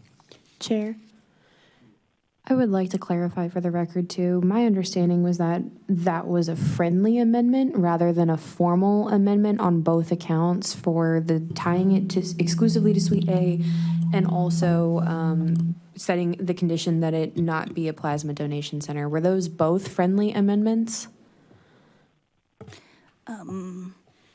I did only say the condition about not applying to plasma centers. I appreciate the clarification on Suite A, and I am down for adding that as an amendment to my original motion. Okay, so confirming yay, friendly amendment from both the motioner and the second, which means procedurally, we just have one motion on the floor, which is to approve with the conditions set by the motioner and the seconder. So only one vote will be required to proceed. Thank you for that.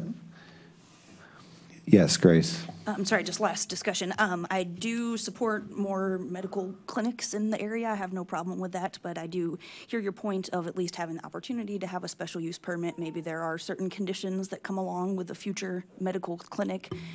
So I am in support of Suite A and also would support more special use permits if more medical clinics want to move into this area. Okay, thank you. So we have a motion made by Councilmember Gray, seconded by Councilmember Wu. Is there any more discussion? Councilmember Wu. All right, so this is my last piece of discussion. Grace and I don't always agree, but in this case, I agree wholeheartedly with what she said. I appreciate staff's thought process in terms of if something has to change, where they have to switch A and B and so forth. But I think that keeping it in that one specific location will allow for us to have that future conversation. I agree wholeheartedly that I think another doctor's office in that area could be good. Just that I'd like for the community to have impact and be heard in terms of whether or not they think that that's the right for that area. That's it. Is there any further discussion? Councilmember Quisenberry, do you have any questions or any concerns? Nope, no more. Okay, with no further discussion, all in favor, please say aye. Aye. Aye. Aye. All opposed, say nay. Okay, motion passes and the item is moved to the regular agenda on City Council. Okay, next order of business is ordinance number 2026-06016, an ordinance designating a historic landmark, 108 East Water Street, Urbana Civic Center, historic preservation case number HP-2026-L-01. The floor is yours.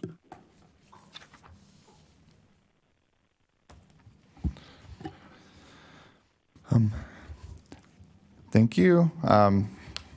As you said, this is for HP 2026-L-01 for 108 East Water Street, the Urbana Civic Center. A landmark nomination application was reviewed by staff and deemed complete on April 27th, 2026, and it was reviewed by the Historic Preservation Commission on June 3rd, 2026, who recommended approval of the landmark status. The final determination is decided by City Council.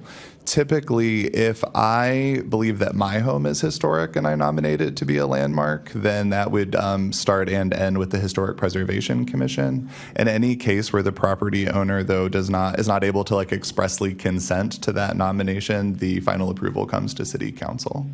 And in the case of a city-owned property, that ability to consent kind of warranted this process. 108 East Water Street. Here's a visual of the site. There's Broadway on the west side here and Vine on the east. The site's located on the north side of Water, across the street from the County Sheriff's Office and the Bennett Administrative Building, just south of H Mart and just west of the Sherwin-Williams paint store. You can see the site here with the 4 cupolas on top, with the additional wing added to, or additional wing in the back. The Civic Center was originally intended as phase 1 of a 3-phase community-focused project that would have moved further north along Water Street, and it was dedicated in 1970 as a modern civic gathering space used for weddings, reunions, political debates, educational fundraisers, etc. The Civic Center is also an example of architectural modernism and its expression in the Midwest and in the Champaign-Urbana area. The building was designed by the architects Delbert Smith, Scott Seaton, and Milan Olak of the firm Smith, Seaton, and Olak. At the time of the Civic Center's construction, this was part of a larger movement in mid-century modernism within the Midwest. The Civic Center operated as such as a public event space until December 2018. And I'm going to draw your attention to page 55 of the packet. For those following along online, that's the gray box, item F3, as designated in the packet, and I'll just walk through the related council actions to this site. So on June 16th of 2014, there was a resolution adopted recognizing an intergovernmental agreement between the City of Urbana and the Champaign-Urbana Mass Transit District, often called MTD, for the development of a transit facility within the prime area of emphasis, which can generally be described as comprising downtown Urbana. Then in May 24th, 2018, members of staff presented a memo to the mayor regarding potential closure of the Urbana Civic Center.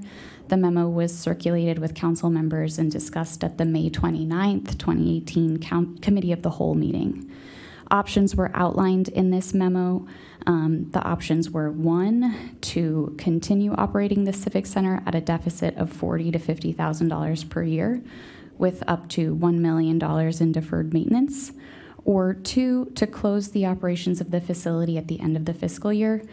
And this memo is included as an attachment in this packet and available to the public. Then on June 11th of 2018, an ordinance was discussed in the Committee of the Whole meeting, which included proposed disinvestment from the Civic Center and consideration of a public-private development for the lot. The minutes from that meeting were also included as an attachment to this packet. Then in June 18th, 2018, an ordinance was passed unanimously by the City Council, which included the closure of the Urbana Civic Center, with closure effective December 31st of 2018.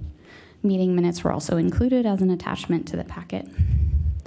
On June 26, 2023, City Council approved an update to the city's capital improvement plan, which covered a period from 2024 to 2028.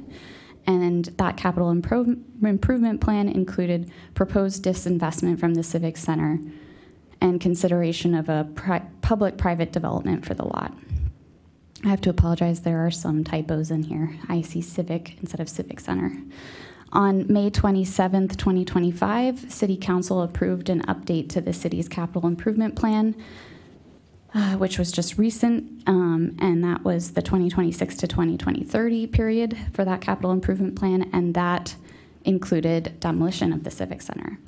Then on June 8th of 2026, City Council also approved an update to the city's capital improvement plan covering a period of 2026 to 2030, which also included demolition of the Civic Center. Thank you. And in that process, while exploring use of the site for a downtown transit center, MTD began a site review process as a requirement for any project using federal funds. And one was so a Section 106 review is required under the National Historic Preservation Act of 1966 to determine impacts on sites of historic significance. And that was initiated in this case in May 2024. During that process, the State Historic Preservation Officer, or SHPO, determined that the Civic Center was eligible for the National Register of Historic Places under criteria A and C. So the National Register criteria are generally pretty broad. So in the case of A, it's association with significant events, and they added as a locus of community events and culture. And for architectural or artistic significance, for its structurally expressive modernist design. The application for the local designation followed that SHPO determination. And just to kind of clarify there, the National Register of Historic Places, like first and foremost, identifies historically significant structures. It makes them easy to find information on and make sure that if a process like this unfolds, a site on the National Register, is going to be included in the site analysis because it's easy to find and has been identified as something that needs to be addressed. It otherwise doesn't offer any immediate protections, where the local landmark status does come with the certificate of appropriateness process requiring authorization for changes to the structure and site. It was nominated and determined to respond to 5 of the requirements for a landmark nomination. The first is A, significant value as part of the architectural, artistic, civic, cultural, economic, educational, ethnic, political, or social heritage of the nation, state, or community, which was largely met by the building's role as a civic center, just as a public-facing building that community members engaged with. C is representative of the distinguishing characteristics of an architectural type inherently valuable for the study of a period, style, craftsmanship, method of construction, or use of indigenous materials while retaining a high degree of integrity. This cites an example of the mid-century modern architecture. D is the notable work of a master builder, designer, architect, or artist whose individual genius is influenced an area, or a notable work of a firm or group whose collective genius is influenced an area. That refers to the broader movement of mid-century modern, or MCM, architecture within the Champaign-Urbana area. While the building was designed by Smith, Seton, and Olak, it was also at a time when other architects like Jack Baker, John Replinger, and A. Richard Williams were active. So it speaks to the larger collective of MCM architects working at that time. E is identifiable as an established and familiar visual feature in the community owing to its unique location or physical characteristics. It does have the identifiable cupolas on top, as well as those like kind of deep overhanging eaves. And then F, a character is a particularly fine or unique example of a utilitarian structure, including but not limited to farmhouses, gas stations, or other commercial structures with a high level of integrity or architectural significance. Things like gas stations, right, are built very differently in the 50s compared to now. Those are types of utilitarian structures that are like relics of a certain time. So this was largely considered because civic centers were similarly not something that were built for a large period of American history. The Historic Preservation Commission found that the landmark nomination for 108 East Water Street conforms with criteria A, C, D, E, and F of Section 12-5.c of the Urbana Zoning Ordinance and recommends the property's designation as a local landmark to City Council with the following findings of fact.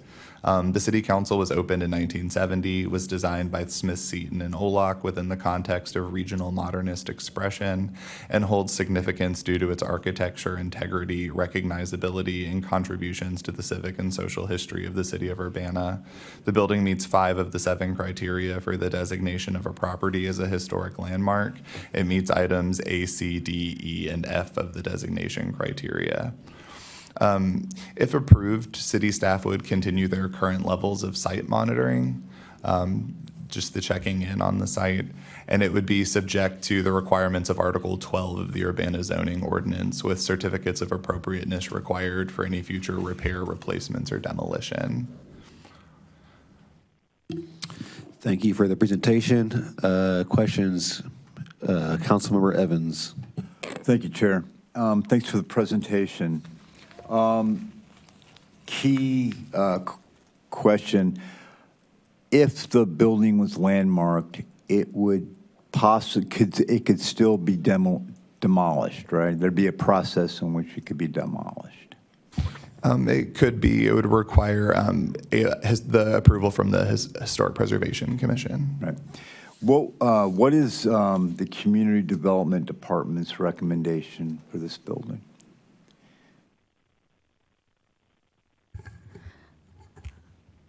Thank you for that question. So I guess I can speak as the director of the Community Development Department. I thought what was very interesting in tonight's public comment, it was mentioned that the historic value of the Civic Center should be evaluated as a standalone technical issue, and I believe that that was the correct approach in the held by the Historic Preservation Commission, because their powers and duties are to uphold their section, or that section of the zoning ordinance. And specifically in Section 12 of the zoning ordinance, it does outline these criteria for that would qualify the building as a local historic landmark. So the recommendation of the Historic Preservation Commission is absolutely technically correct. I think we are in a position today here in the City Council chambers where we've been presented with multiple options. This is not purely a technical conversation. This is also a conversation about the options that are available to us within a period of time that they're being presented. In that sense, I think I, as the Director of Community Development, am put in a challenging position to make a recommendation, and also this body is being asked to really weigh these two options that are on the table. It has been made very clear by the MTD, and the MTD's board has voted that if local historic landmark status is granted to this building, they will not be applying for the bus and bus facilities grant. The NOFO, which is the application to apply for that grant, has not been posted yet. It is expected to be posted in June, so posting of the grant could be imminent. And the application window for that grant is usually 8 to 10 weeks. So with that in mind, we're working on a very short timeline. I personally have been looking into this with a lot of energy and dedication because I am curious about exploring all potential options on the table. One thing that I have that has consistently been true in my research is that we have received very little interest in this site. The only interested party has been MTD for over the past 10 years. There's no record of anyone else expressing interest in this site. With that said, we haven't posted an RFP with specific conditions for the Civic Center, so there's a lot of unknowns here, but I think what I would have to say in this moment is that we need to consider the options that are presented to us currently, and I personally am not in the business of gambling a $32 million investment in our city. So that would be my recommendation as the director of the department.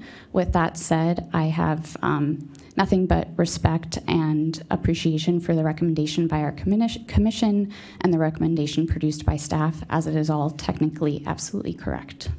Let me ask you this then, Olivia. I understand all the issues that you're dealing with and the pressures that you're under, but what did the department, the Community Development Department, what did they recommend to the Historic Preservation Commission June 3rd? What did you recommend? So staff presented a case to recommend landmarking because that is the interpretation of the zoning ordinance. That's correct. So the planning division read the zoning ordinance. It meets criteria for historic landmark designation. So the recommendation was read the applicant's materials and presented a recommendation to the Historic Preservation Commission for approval on those criteria. Thank you. Councilmember Wu. So I have two questions. I believe there's 10 criteria for consideration, 5 of which are met. Is that right? We're confirming, I believe it's there are 7 criteria and 5 were met. 7, but this says 10, so that's why it doesn't matter. It's let's say at least 50%. Is that fair to say? Okay. So how does the zoning ordinance convey to the City Council what rubric we need to be using to evaluate landmark status? The criteria that are listed in the zoning ordinance are the criteria to evaluate landmark status, and only one of those criteria needs to be met for local landmark designation to move forward. Okay, so I understand that we're kind of in an awkward position here, right? We're the owners of the building, but we're also the body that also approves landmark status. It's kind of an awkward position to be in, but I just want to be really clear. The zoning ordinance has 7 criteria to determine whether or not a building meets landmark status. Is that right? Okay. the evaluation says that there are 5 out of the 7 that it would categorize it as yes. Is that right? That's correct. Okay, thank you. And then City Council, when we review it, we're supposed to use those 7 criteria. Actually, that's not necessarily true. Okay. In the Historic Commission's recommendation, they have to make findings of fact and tie it back to those criteria as listed in the zoning ordinance. When you read the section about the City Council's approval process, the City Council is not tied to make findings of fact. They can approve or deny. I think that is meant to expand the authority of the City Council to think about all aspects of the, of the decision-making process. I would say in some municipalities, the City Council would also be tied to making a determination of fact, but that is not the case here. I think it varies, state by state, city by city. Our zoning ordinance does not recommend or require that. So our zoning ordinance doesn't really provide like strict guidance to the City Council in terms of how we can delineate whether or not it is a landmark or not? Is that right? Yes, I can read that section if I just am afforded a moment to find it. Because I will say, while we find that, it's not uncommon to lean on the Historic Preservation Commission as technical experts on historic significance, and then open the field to the City Council for the more holistic analysis of the issue.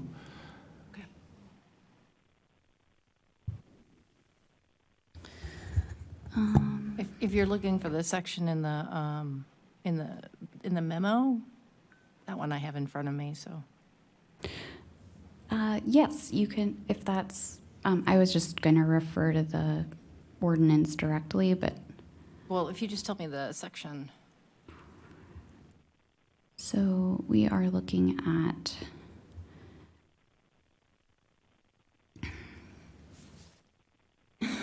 One moment, please. It's all right. I'll let others ask questions. Okay. While you look. Are there any other questions? Grace, I have a question, kind of. Go ahead, James. Yeah, this is kind of related to the question that Mary Alice has asked, and what I wanted to get at was,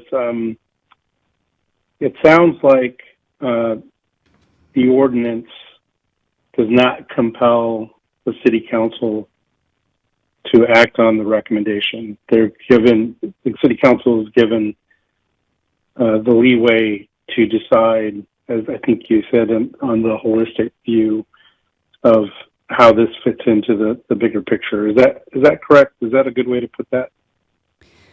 Yes, that's correct. Although it doesn't, that's not explicitly spelled out under. So I found the section. It's on page 197 of the ordinance. Under decisions and designation.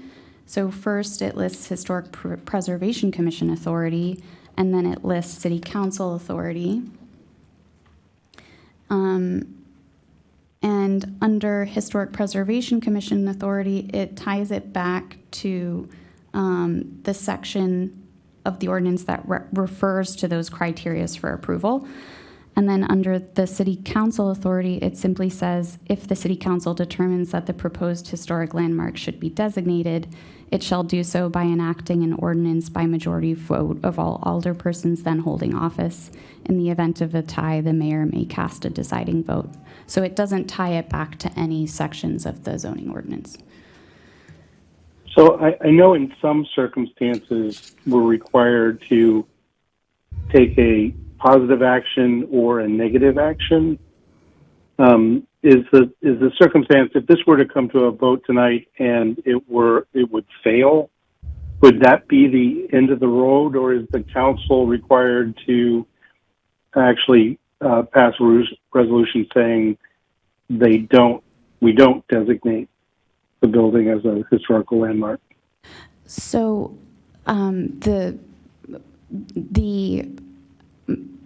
my understanding, and this is supported in conversation with the city attorney, is that this action has to be taken at a council meeting. the ordinance does not contemplate a committee of a whole meeting, and it's explicitly stated that action would be taken at a city council meeting. I think I think that's all I'd be able to answer at this point in time, but my best interpretation at this time is that final action would need to happen at a council meeting. That's accurate. I'll just chime in.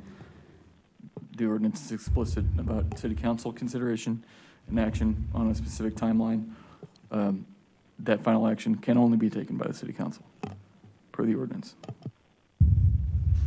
So is it going to appear on a city council agenda no matter what we do tonight? Yes, it should per the ordinance. So I think you could recommend to move it to the regular agenda or the consent agenda, or potentially hold it for further discussion, but the action needs to be taken at council meeting. The timeline is 60 days from the close of the public hearing in front of the HPC. So, it can, I'm not sure where we're at in that timeline, but any further deliberation or consideration has to occur within that frame. So then, actually looking at the calendar, we're in June. If the public hearing happened in June 3rd, then that would mean that our next available council meeting within the 60-day window would be the 22nd or I think the 13th. Yep. The 22nd or the 13th. Somebody, clerk can correct me if I'm wrong. Yeah, so we have a regular scheduled council meeting on June 22nd. We are also going to have a special city council meeting on Monday, July 6th, and then we will also have a regular city council meeting on Monday, July 13th. Okay. Councilmember Grace. Thank you. I guess two questions now. This is a new one popping up. So this seems kind of awkward, right? Like hypothetically, if this came to a vote tonight and failed, majority no votes, in Cal, that wouldn't count. It would still go to council for that to be voted down. Just kind of procedurally awkward. Yeah, that's my interpretation of the ordinance. It's on its face clear about it requiring city council action or full formal consideration within that 60 days. The committee of the whole, as a advisory, subsidiary of the city council legally, can make the recommendation to the city council, but in terms of taking final action on an item, that has to occur at the city council level, and sort of by default, stopping it from moving ahead essentially becomes the final action in lieu of city council action. Seems awkward. All right, so other question. Seems like there's very extreme options here, and I'm trying to find if there's any gray area compromise, because it seems like either if we vote this down, then it's not a historic landmark and it's already in the CIP for demolition, and we already approved that. So it's kind of like done deal. Either it's not historic and it's demolished to the ground, and MTD does whatever they want because their memo said they don't want to be held up with any other approval or anything else, or it is a historic designation, MTD walks away, and we just maintain an empty building with no plans for doing things with it at this point, right? Like maybe you said we could do RFP, explore other options, but I'm just wondering if there is any gray area, like MTD, there's been some kind of unofficial talks about somewhere in the middle. Can we keep the bricks? Can we reuse, the entryway? Can we incorporate some things, but still have the functionality of the transit station? But then what we got from MTD sounded very much like absolutely no. If there's any hoop to jump through outside of their control, they're not down for it. So I'm hoping that there could be some middle ground of like, is MTD willing to work with us on the design and keep some aspects of the building or of the history or pay some kind of homage to what it was? But it seems like there's not a gray area possibility. So I wonder if you can chime in if there is that I'm missing. Yeah, I'm hesitant to speak for MTD. We certainly, as city staff, don't. I think my understanding is the same as yours, just from the information that's been shared in terms of the board's vote. And I think that's all I can offer at this stage. But I suppose there'd be an opportunity to ask for some more detail or ask questions, and we could certainly try to get answers back. Yeah, I would be very interested in talking with MTD when they have come previously. I feel like they were here some weeks or months ago, a representative, and saying that they were open to working together and collaboration and kind of collaborative design stuff.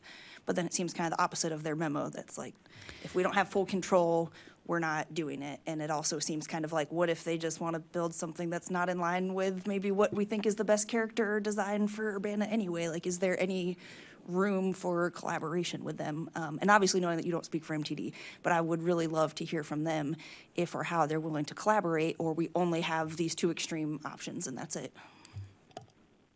Yeah, we could certainly pass that on. I know that from the time that we had the MTD staff person present or speak to the council till now, there was a board, I think there's been several board engagements between that period of time and now. So I would leave it to MTD to discuss the business of their board. Councilwoman Hershey. Okay, I guess this happened before my tenure, so my question is from the memo, what I'm reading is that in 2018, it was unanimously passed by City Council, including the closure of including the closure of the Urbana Civic Center, with closure effective December 31st, 2018. It's been 8 years since Civic Center closed. So my question is there, or why, or is there some kind of date thing, some kind of, why now, after 8 years of it being closed, why the historic thing? Is there something that kept people from actually making that application before 3 months ago? Because I know MTD, my understanding is that MTD has always been interested, or always, this was like part of a thing with MTD, from what I'm reading in the memo, that MTD has always been in the mix with this, and now all of a sudden we have this historic preservation thing happening, where the way, from my standpoint, from my perspective, it's like, okay, you had since 2018 to actually do this designation if you really didn't want this to happen. Could you please give me some clarification on that? So to account for part of that, under the National Register of Historic Places, in most circumstances, a structure needs to be at least 50 years old, which, so in 2018, it wouldn't have been considered historic under those criteria. In 2020, it would have been. Okay, well, it's 2026, so what's the deal? With 6 years now? Okay, so why not in 2021 did this historic preservation thing not start getting applied for? Is something else with that? No, I mean, I think your point is well made. We can't speak for previous action or lack of action from the community, or that predates our experience. It was eligible as of 2020. Okay. Thank you. Councilmember Wu. All right, so I am, one of the things that was brought up by several people was the reuse. So I'm looking at the certificate of appropriateness and economic hardship. one thing that I have heard, some people have talked about the kitchen and the bathrooms and the roof, and there's like all these different components and so forth. So my question to you, is it possible for an appropriate use to be saving one wall, or is all the stuff here in the zoning ordinance say that would never be appropriate? So yes, the certificate of appropriateness covers 3 different categories of works. So there's exempt undertakings, which are small things, just repairs of existing features, repainting things, changing mailboxes. Those can be done under any circumstances, all the way up to major works, which is kind of any structural change to the building, any renovation, addition, subtraction, and that would require the review and approval from the Historic Preservation Commission. Okay, is there any criteria where somebody does not agree with the commission review? Is there any recourse? I can find that in terms of what the appeal process would look like. I feel, and I can't speak for my fellow council members, but I feel like the building as it now stands, I don't think it can be saved as it now stands. The question is there a component of the building that could fit within our zoning ordinance and the MTD structure, potential MTD structure? And so I'm trying to understand what would that process look like? So it would be really helpful for me to understand a little bit more. I'm looking at the review criteria, and some of it sounds like it has to be very similar to the way it is now, but I will withhold judgment on that. Thank you for that question. We'll certainly provide a follow-up on that.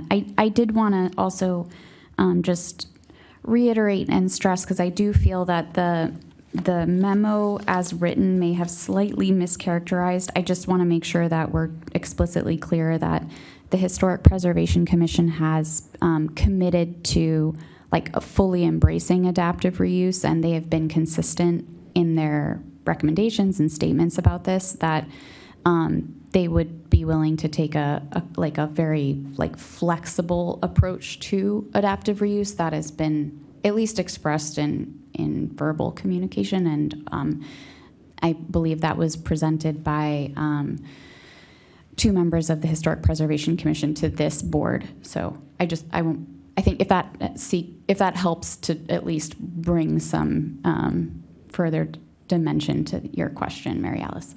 Councilmember Wu, sorry. That's all right. So I guess I'm going to just take a really extreme case here, okay? Is it appropriate if it's a local landmark and you reuse bricks? How does that fall in? I'm just asking. Would that be a level of appropriateness?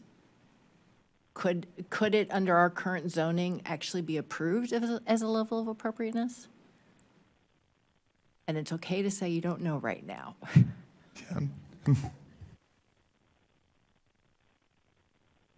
Yes, correct. I would say that's certainly not a use case the ordinance conceived of, but we can look over the specific wording more closely.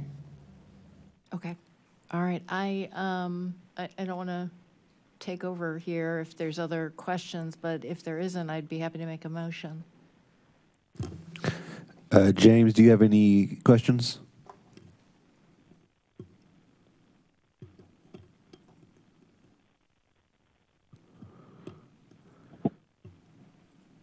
Councilmember Quisenberry, any questions?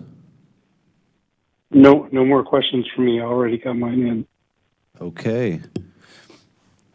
All right, I will make a motion to move this on to City Council with no recommendation, given that we have to vote on it at a City Council meeting. So I will move ordinance number 2026-06016, an ordinance designating a historic landmark at 108 East Water Street, Urbana Civic Center for the historic preservation case number HP 2026-L01 on to City Council with no recommendation.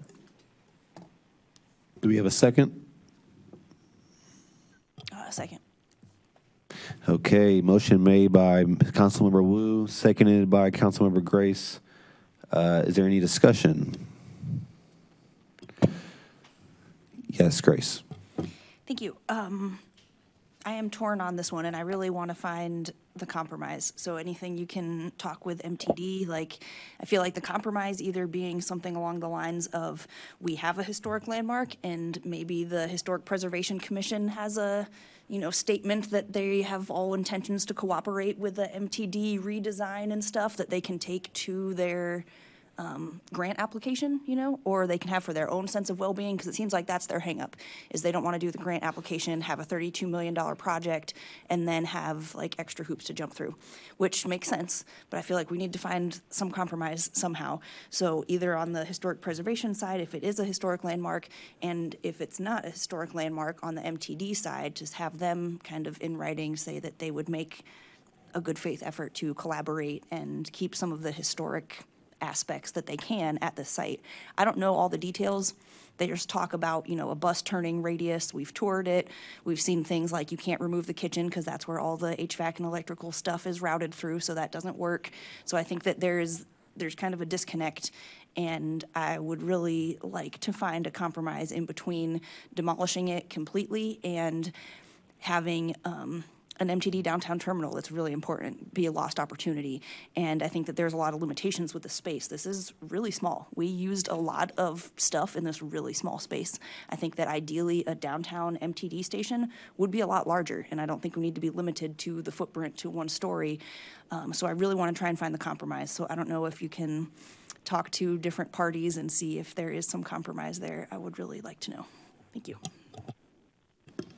Yes, Councilmember Evans.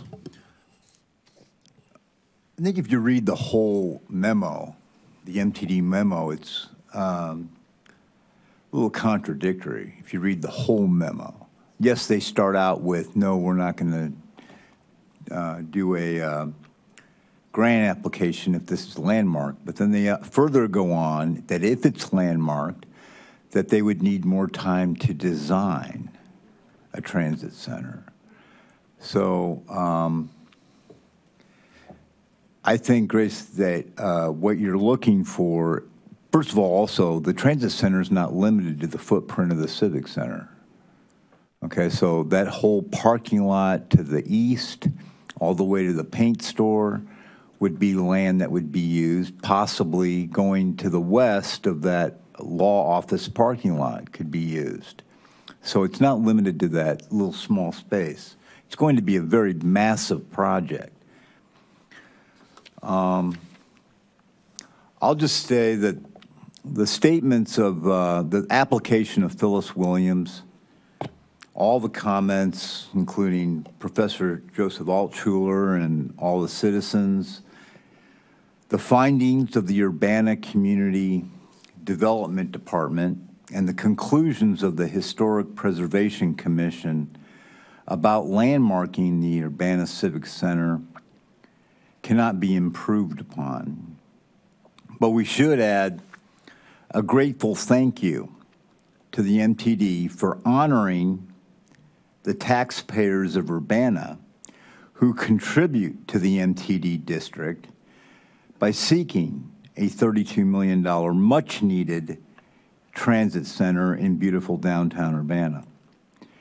Each year, over 500,000 rides are taken between the courthouse and that parking deck. So a transit center would be a sensational addition to one of the great mass transportation systems in the country. And we look forward to seeing what the possibilities can be to incorporate the Urbana Civic Center into the transit center design. And so thank you to the MTD for that. So there's room for compromise. Today's not the last day on the planet. Thanks for letting me talk. Any more discussion? Yes, Councilmember Shreves. Ever since I got on city council, I've been hearing about the MTD terminus. And I've been on city council since 2019. And I've been trying to understand what the ups and downs or the ifs and nots, you know, why this hasn't gone on more quickly.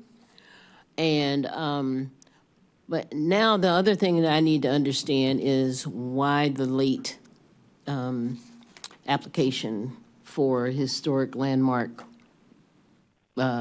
siting thing. Why that wasn't applied for 4 years ago or 6 years ago when it actually became, when that building became eligible. My issue right now is that type of flip-floppy something that just doesn't seem to rub me in a very good way.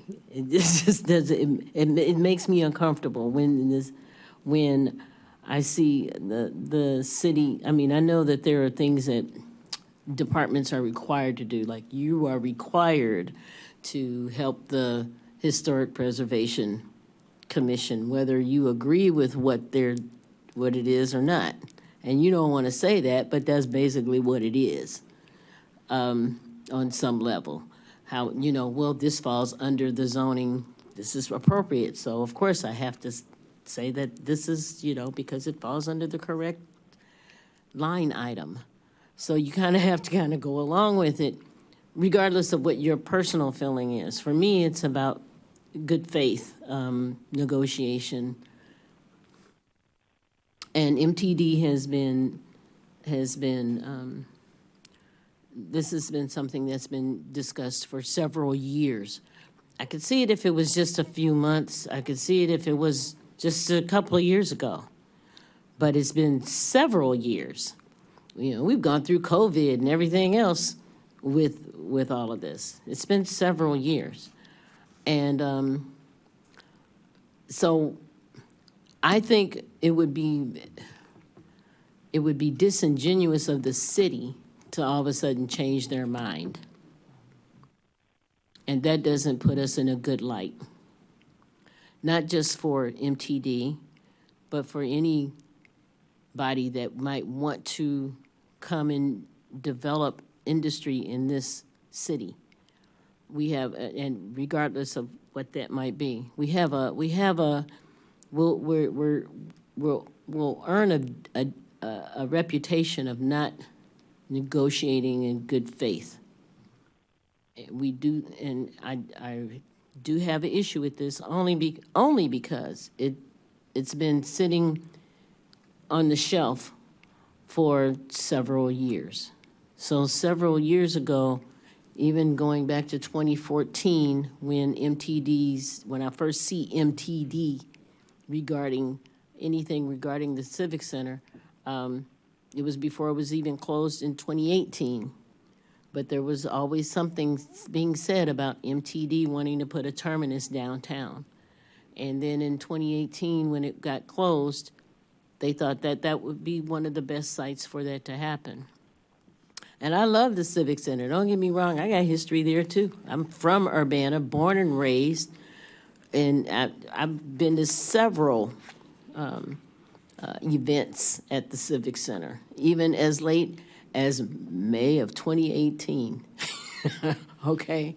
But I also feel that when we say, and especially after the hoops that I know the MTD has had to jump through to even be able to get any closer to this particular property, we need to consider the work and the cost that they put in to making that happen.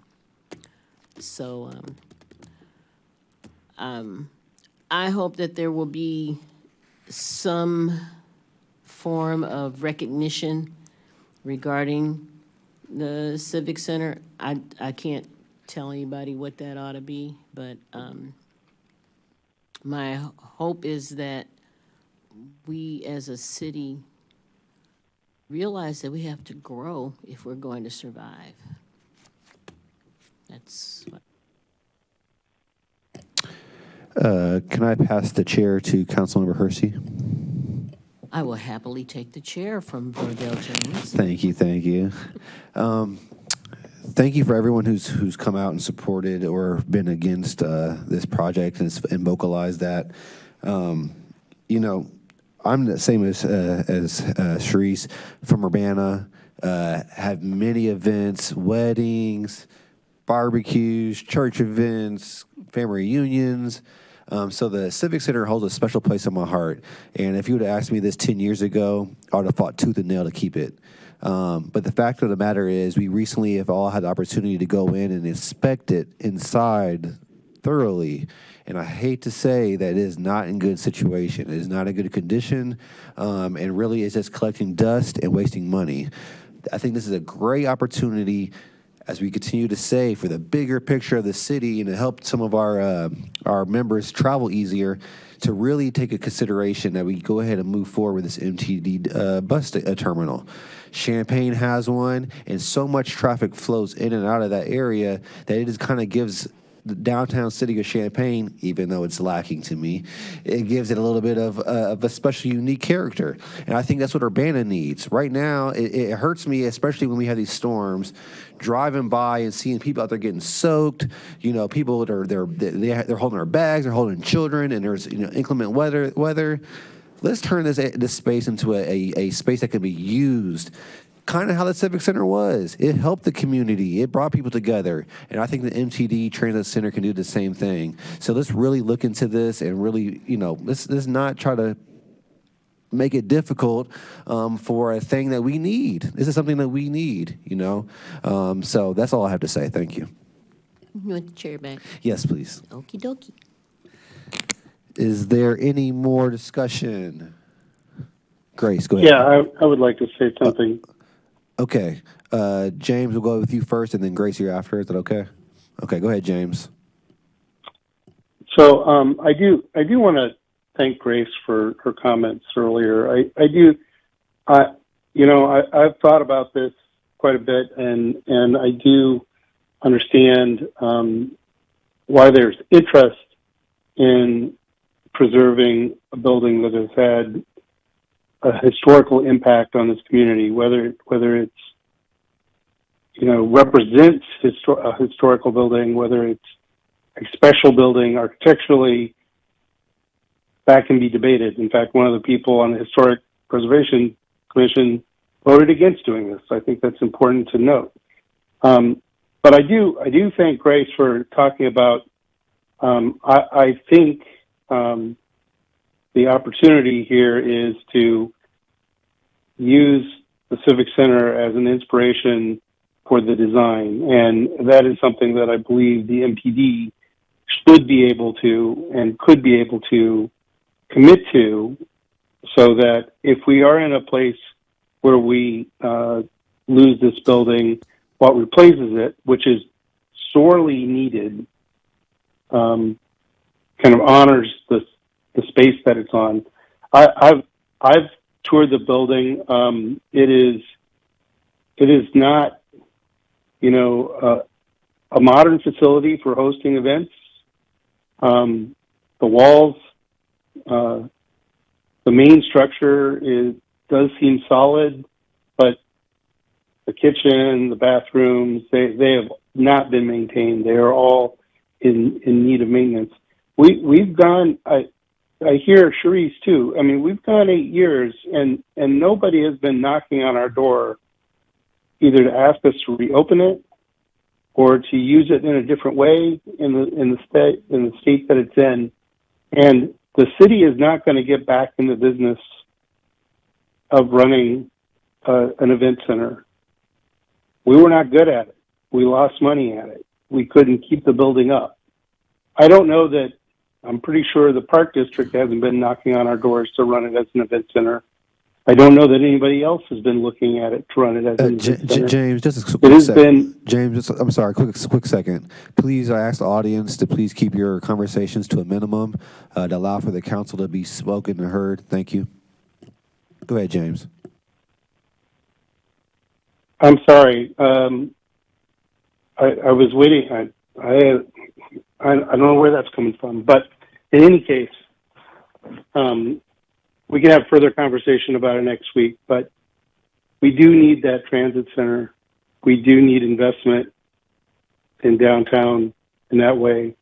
And so we'll have to take another look at it next week.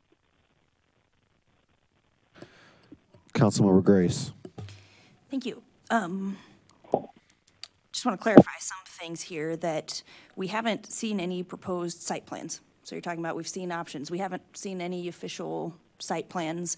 I'm trying to understand kind of from two extreme different sides, and I would love for them to be able to like talk together. Like MTD says we need this radius for buses to turn, and historic preservation people can be like, here's how that could fit there, and find that compromise through conversation. We haven't seen any site plans, so it's really hard to visualize. And we've got some information, but I always would love more. There's also no guarantee that this will be an MTD station. They're applying for the grant. There's no guarantee that they would get it.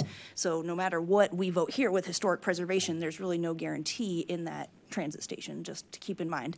I think it sounds like they're pretty confident in it, and like that would be awesome. They've already done some groundwork, hopeful that they do get it, but it's not guaranteed that voting this down means there will be an MTD downtown transfer station that I agree we absolutely need. I think that's my top priority, and so understanding that doing the things that make it possible to apply for that grant. But at the end of the day, the entity that's going to demolish the building is the city, and we all approved that in the capital improvement plan last week. So I think that's also the more important issue, is regardless of what happens with MTD, I guess at the end of the day, the city is the one who's already planning to demolish the building to the ground.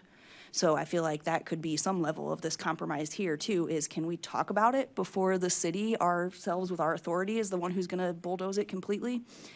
So I think that's an important piece too. If we are trying to find that middle ground, if it's not doing exactly a historic landmark designation, where does the city compromise? Where does the historic preservation side compromise? And where does MTD compromise, so that we can find that middle ground? Because I do think that that's worth an additional conversation.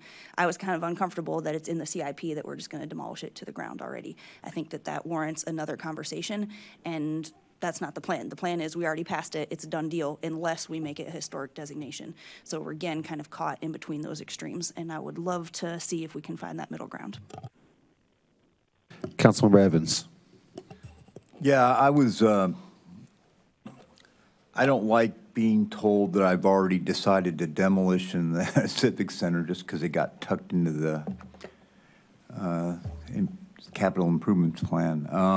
Because I didn't knowingly vote for a capital improvement plan and knowingly voted for demolitioning the Urbana Civic Center.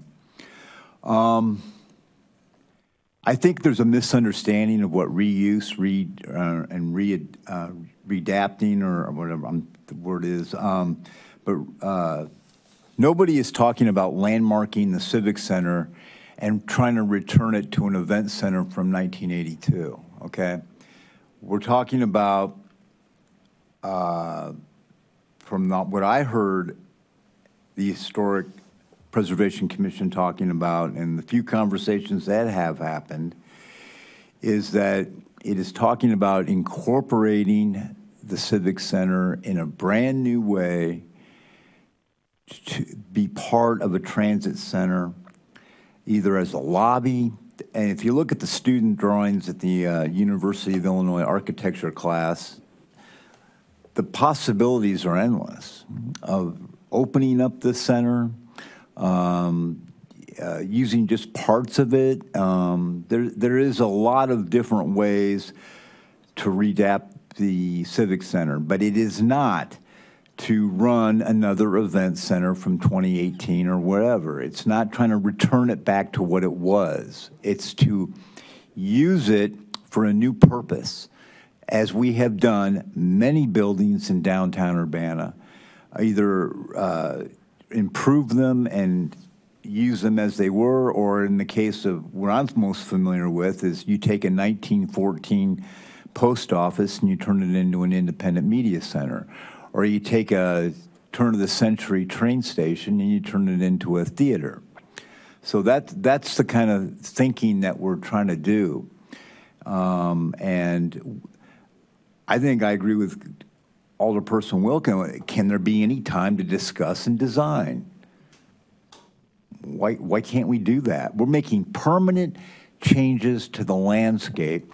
We are investing $32 million of tax money into something that's going to be a permanent feature of the downtown that is much needed, and that'll be for citywide residents. I mean, that we need what's comparable, and I agree with Alderperson Jones. He's absolutely right. We need something comparable to what the city of Champaign has, as one who does stand out in the weather every week waiting for a bus over there. So I'm fully supportive of a transit center. Landmarking the Civic Center is not in opposition, doesn't have to be in opposition to a transit center. So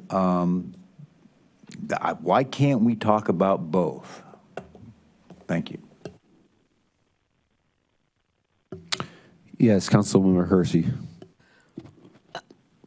To kind of go where you're talking about, Chris, if we're going to incorporate both, then we need to have everybody at the table. Yeah, and I agree. Everybody's not at the table. Okay, we're actually planning MTD stuff instead of them planning their own. And and this is something that they've been jumping through hoops and getting all kinds of papers put in for economic and environmental this, that, and this. They've been doing that for a few years. So we don't get to tell them what they have to do when they've already said, well, this is what we're willing to do. Then they need to be part of the discussion, which from what I can see so far, that's been excluded. They've been excluded. They've come in and explained some things, but only because they've made that decision to do that. If you know, we can talk about the architectural college and there's stuff that they've done, and that's all well and good, but it don't mean anything if you're not taking it to MTD. Why are you bringing it to me? Don't bring it to me. Take it to them, because they're the ones that's going to be putting out the money. We're not putting out any money. If the Civic Center gets a particular landmark status, I imagine it'll just sit there until the air conditioning falls through the roof. Okay, because we didn't have them. If we had the money to keep it up, that's what we would have been doing, and apparently that's not something that could happen, and we can't use it, so we can't charge people because we don't want the air conditioning to fall through the roof on somebody. There's a lot of what ifs here, so let's be adults instead of doing what ifs. One thing or the other, or the in between. If you're going to make plans, trying to say what MTD should do or could do or woulda, coulda, shoulda, then invite them to be a part of the equation. You're not. As far as I can see, we've not done that. If they say that, well, this is not something that we want to do with this land, I mean, you can at least say that you invited them to the table. And that may be an issue just in and of itself.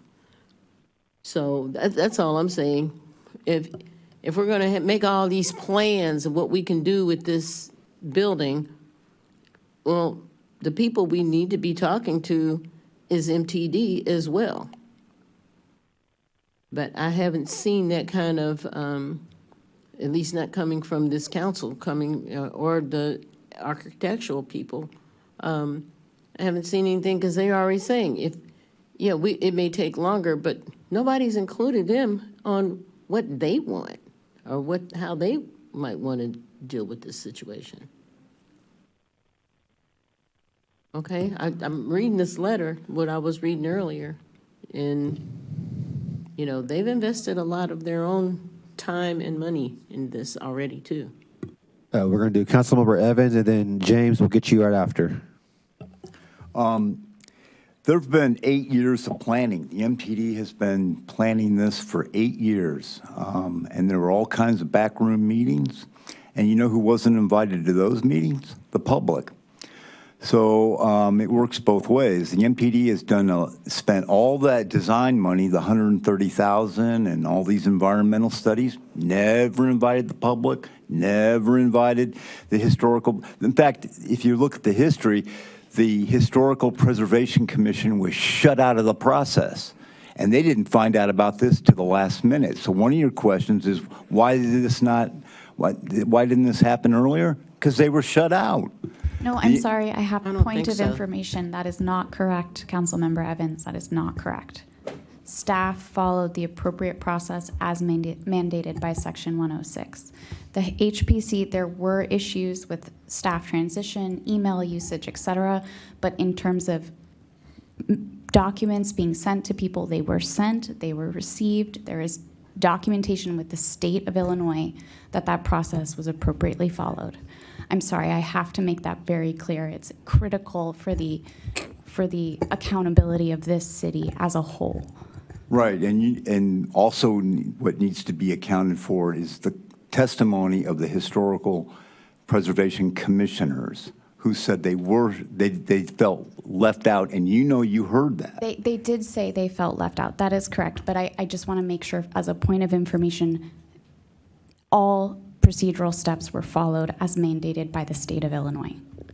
But I can appreciate that there was a sentiment that there could have been more communication and that they felt left out. It's important for the record that that is stated clearly. Also for the record, I want to say that the MTD was invited to the professor architecture class, and that Ashley did testify at that very seat that they were in conference and in class with the designing architecture students, so the MTD was included. Councilmember James Quisenberry.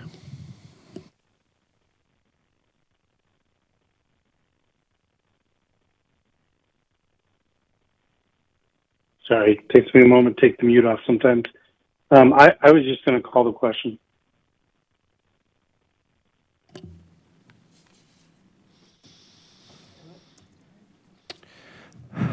Okay, there's any further discussion? No, he just called the question. We have to vote. Oh, yeah, okay. Could we be reminded what we're voting on?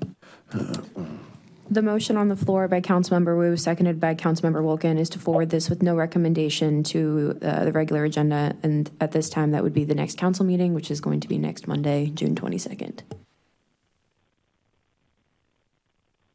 Okay, all in favor, say aye. Aye. Aye. Aye. Aye. All opposed, say nay. Nay. Okay, the motion passes and the item moves to the regular agenda on City Council. All right, new business. Number 4, ordinance number 2026-06-017, an ordinance approving the fiscal year 2026-2027 annual budget. Please, as you leave, please keep your voices to a minimum. Thank you.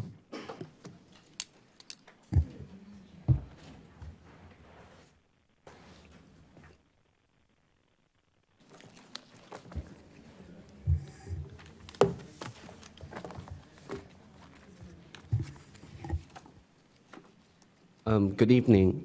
So what we have before you tonight is two ordinances, but we're going to go through the first one. But we go through this process every year. We bring 2 ordinances to council for as a part of the budget process. So usually we adopt the budget and then we amend the budget. So for this ordinance, this is the ordinance to adopt the fiscal year 27 budget. And so when we adopt this, when we approve this ordinance, we will adopt the FY27 proposed budget, and then with any changes, with all the changes that is included in the exhibit. A lot of these items are housekeeping, but I want to mention some of the big ones. The first one is the state income tax revenue. So when we did the budget, we assumed that a reduction for state income tax revenue would take effect. Fortunately, that did not happen, so we're adding approximately $218,000 of income tax revenue to the budget. And then the fire department is gonna carry forward $25,000 in savings from the 26 budget and use that money to purchase a used ladder truck in fiscal year 27. And then in the recycling fund, we would increase the budget for collection by $56,000, and $28,000 of that will be from fund balance, and the other $28,000 will be a transfer from another line item. And then if any additional revisions are required before the budget is approved, we will provide a revised exhibit in the next meeting. So I'm just going to quickly kind of run through the big picture for the budget with you. So after these changes, we have about $282,000 remaining in the general fund that is outside of designated reserves and outside of what's required to comply with our policies on a balanced budget. $218,000 of that is recurring. It's in fact the income tax revenue that we thought that the state was going to take away that they in fact didn't. And just based on the fact that the ARTF recommendations are going to be coming forward soon, and we know that we're going to need additional recurring funds for that. That may be something that you just want to set aside for that purpose. So if we assume that, and that's your decision, there would be $63,000 left that could be used for one-time expenditure. So again, that doesn't include anything that we've designated as a reserve. And I know last meeting, I think Councilmember Wilkin asked about possibly using some of that. So aside from dipping into the reserves, I think the bottom line is or the $218,000, there's virtually no flexibility here. So as Don said, any changes you give us tonight, we can provide a revised ordinance for next week, but you can also make changes in the process of reviewing this item next week. It'd be a little more orderly if we have them tonight, but either is possible. So we're happy to answer questions.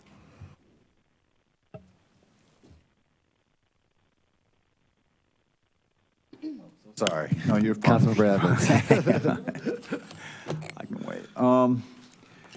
Boy, I hate to repeat myself, and I'm not trying to badger you, Elizabeth. I don't understand where the $3.5 million went. Like, poof, where'd it go?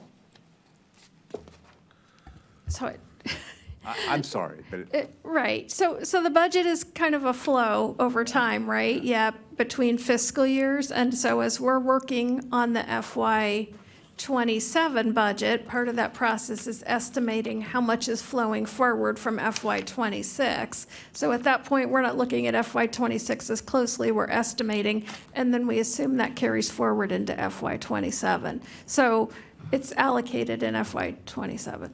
okay. I will do my due diligence and study that answer again.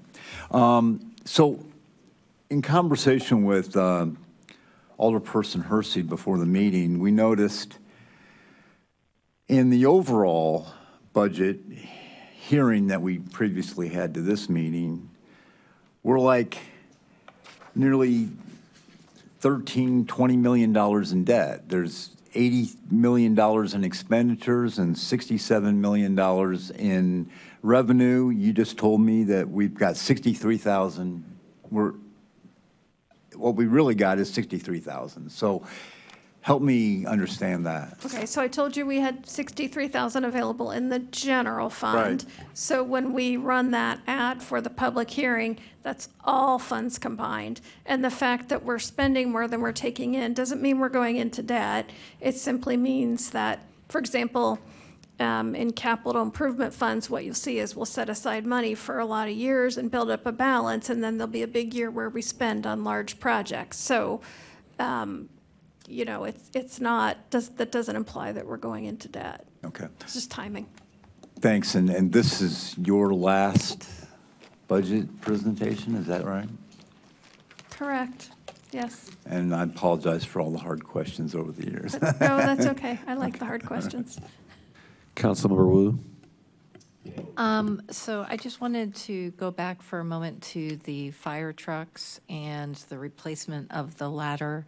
So I realize that it takes years for us to be able to have one delivered to us, right? And so the estimate here says it's $3 million. I was on council when we bought the latest one. It was like $1.25 million, so it's almost tripled in price here. So if we are, just budgetarily, can you walk me through how this would work if we're saying we're going to spend $3 million, we're going to put the order in, but we're not going to spend the $3 million for 3 years? Right. So in order to have the authority to commit to the purchase, to sign a contract with the vendor, it has to be budgeted. That's where our authority to spend money comes from, is the budget. And so it will be budgeted in FY27, and we will issue a purchase order and encumber the funds. But the cash isn't going to go out the door until later. And depending, just for sake of clarity, we usually have an option with fire apparatus that we can pay some of it earlier and receive a discount. So if they offer that kind of option, whoever is here at the time doing my job will take a look at that and see if that makes financial sense to take that option. So some of it may get paid out over the 3 years in 2 amounts, or it may all get paid out at the end of the 3 years.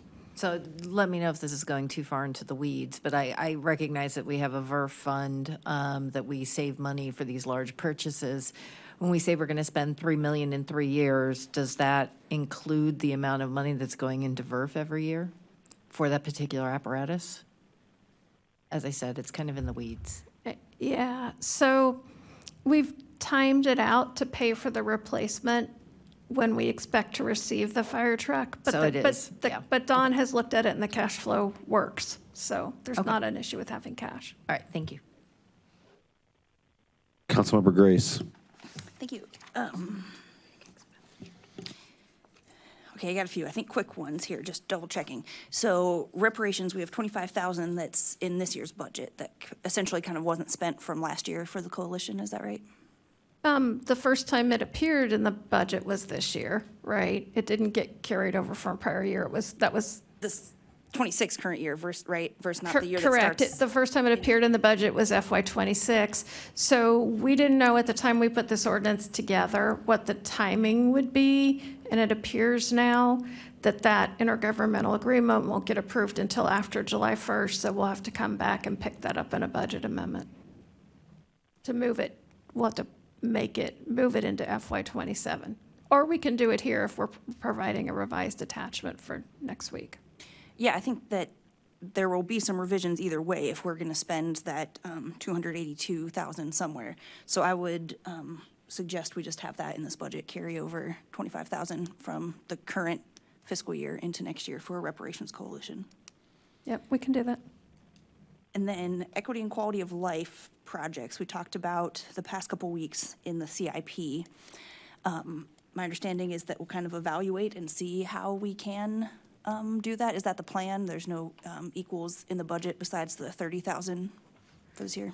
Correct. There's no new money dedicated to equity and quality of life projects. So I think we talked about a couple of things last week. One was we could wait until fiscal year 26 is closed and we know how much money is left at the end of the year.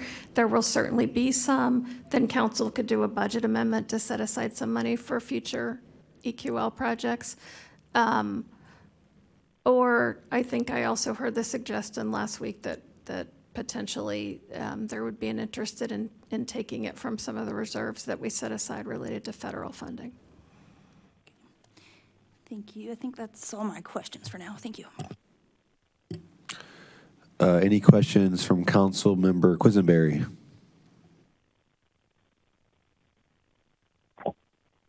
No, I don't have any questions. Okay, there are no more. Oh, go ahead, Councilmember Wu. I was just going to make a motion. Okay, go ahead. Okay. I'll move ordinance number 2026-0617, an ordinance approving the fiscal year 2026 to 2027 annual budget onto the next city council with approval. Is there a second? Second. Second. Okay, motion made by Councilmember Wu, seconded by Grace. Is there any discussion? Go ahead, Grace. Thank you.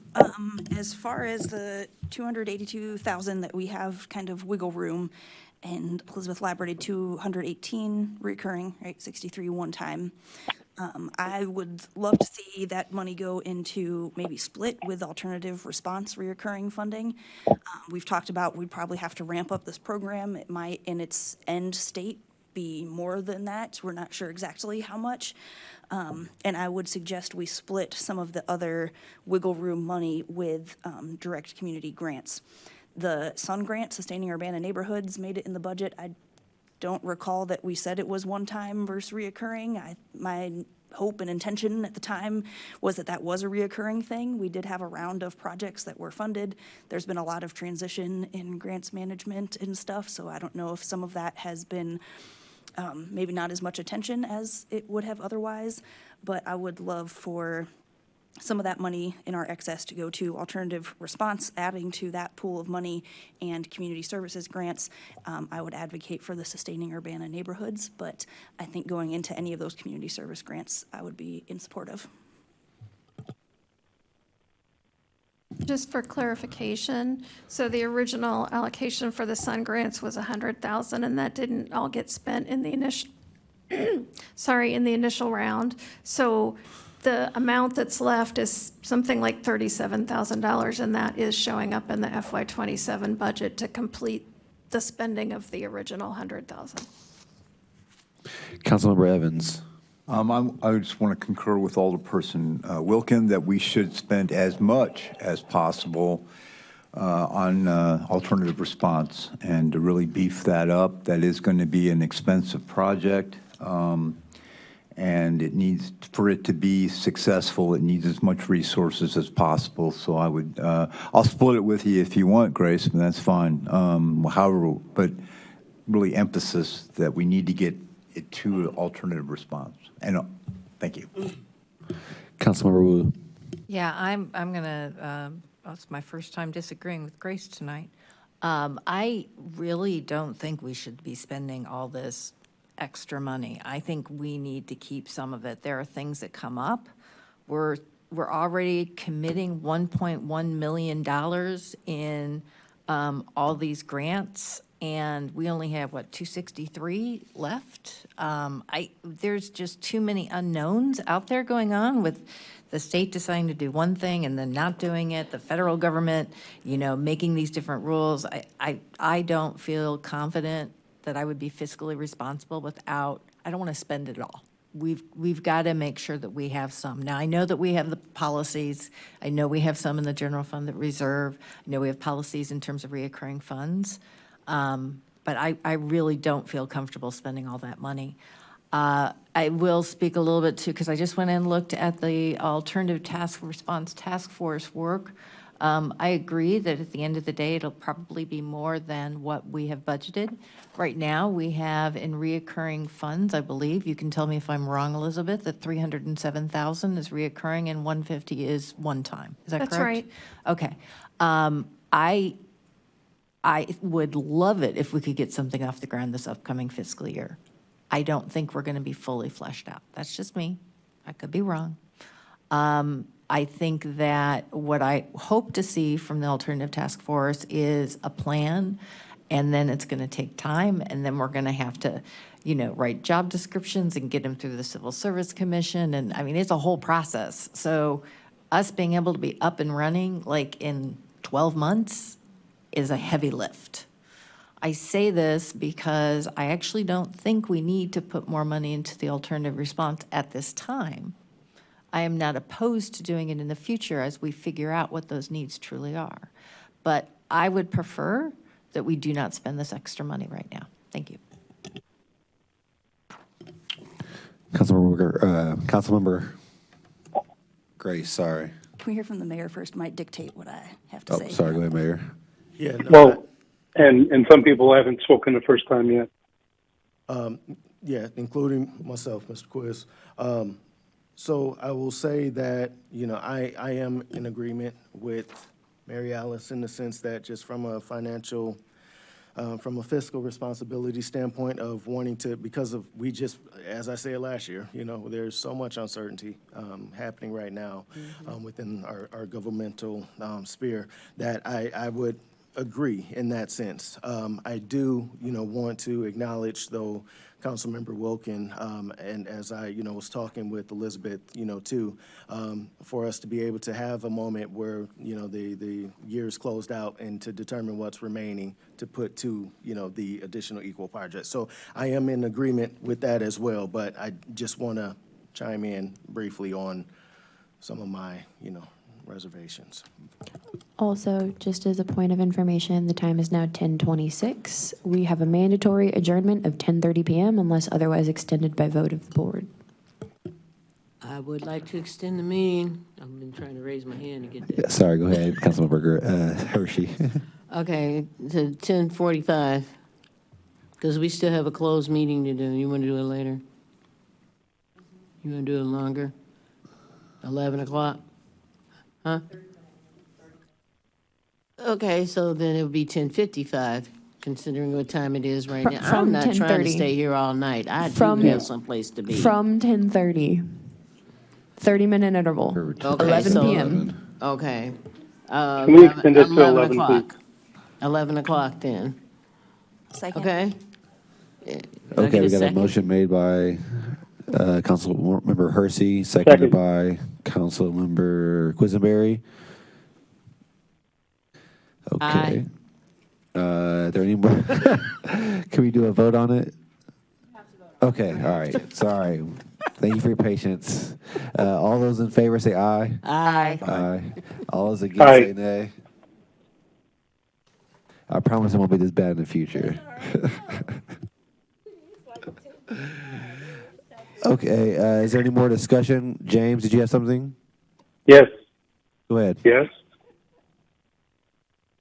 Yes, and I probably should have just let Deshaun speak for me because I would be comfortable with, as Elizabeth suggested, seeing how 2026 ends, you know, when the books are closed and seeing what the numbers actually are, because I would be comfortable if things into the good, putting more money into the equals projects, because I do think that I do agree with Grace that it's a shame that we're not funding that going forward.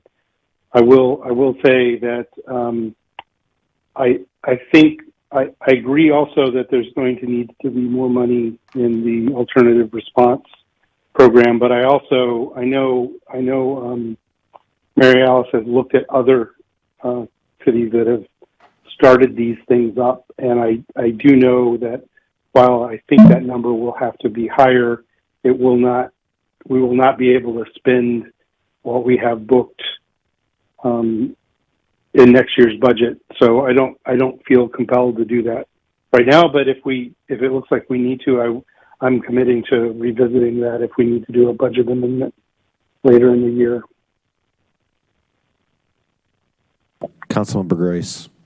Thank you. I move to amend the budget to add the 36,000 wiggle room one-time expenses to the rollover Sun grant, and 37,000 remaining plus this 63,000 equals the nice 100,000 that it was in its original year.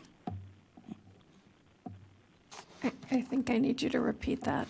Yes, so taking the 37,000 remaining from the Sun grant from whatever year it was executed, plus 63,000 in our one-time expense wiggle room. Wow. to equal around 100,000 for the Sun Grant. That's what it was in the previous round. That seems also maybe more worth it. It's a lot of staff time and selection committee and people putting in applications for a smaller amount of money. It seems kind of more bang for your buck if you've got more there. In the first round, we had quite a few applications that were over 100,000 of the ask, and they were not all selected. That was also the first time doing this new grant program.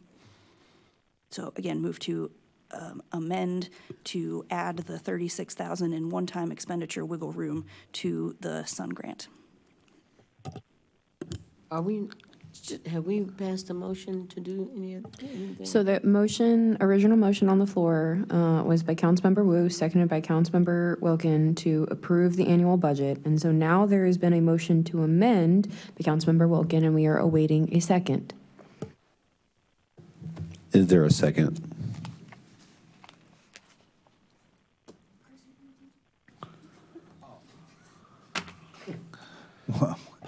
Is there a second? Yes, I'll second it. I'm sorry. Okay, motion moved by Councilmember Grace, seconded by Councilmember Evans. Yes, Councilmember Wu. So I just want clarification on the additional 63,000. Is that coming out of the, that's the full amount that is left in one-time expenditures? So all of our money would be going to Sun Grants? Is that correct? No, so there's about 282,000. Right. If we take out the 218 of that, that would be recurring expense, right, then it's 63. Right, it's exactly the only amount. Okay, there's no way that I'm voting for this. Okay, is there any more further discussion? No further discussion. All in favor, please say aye. Aye. Aye. All opposed say nay. Nay. Nay.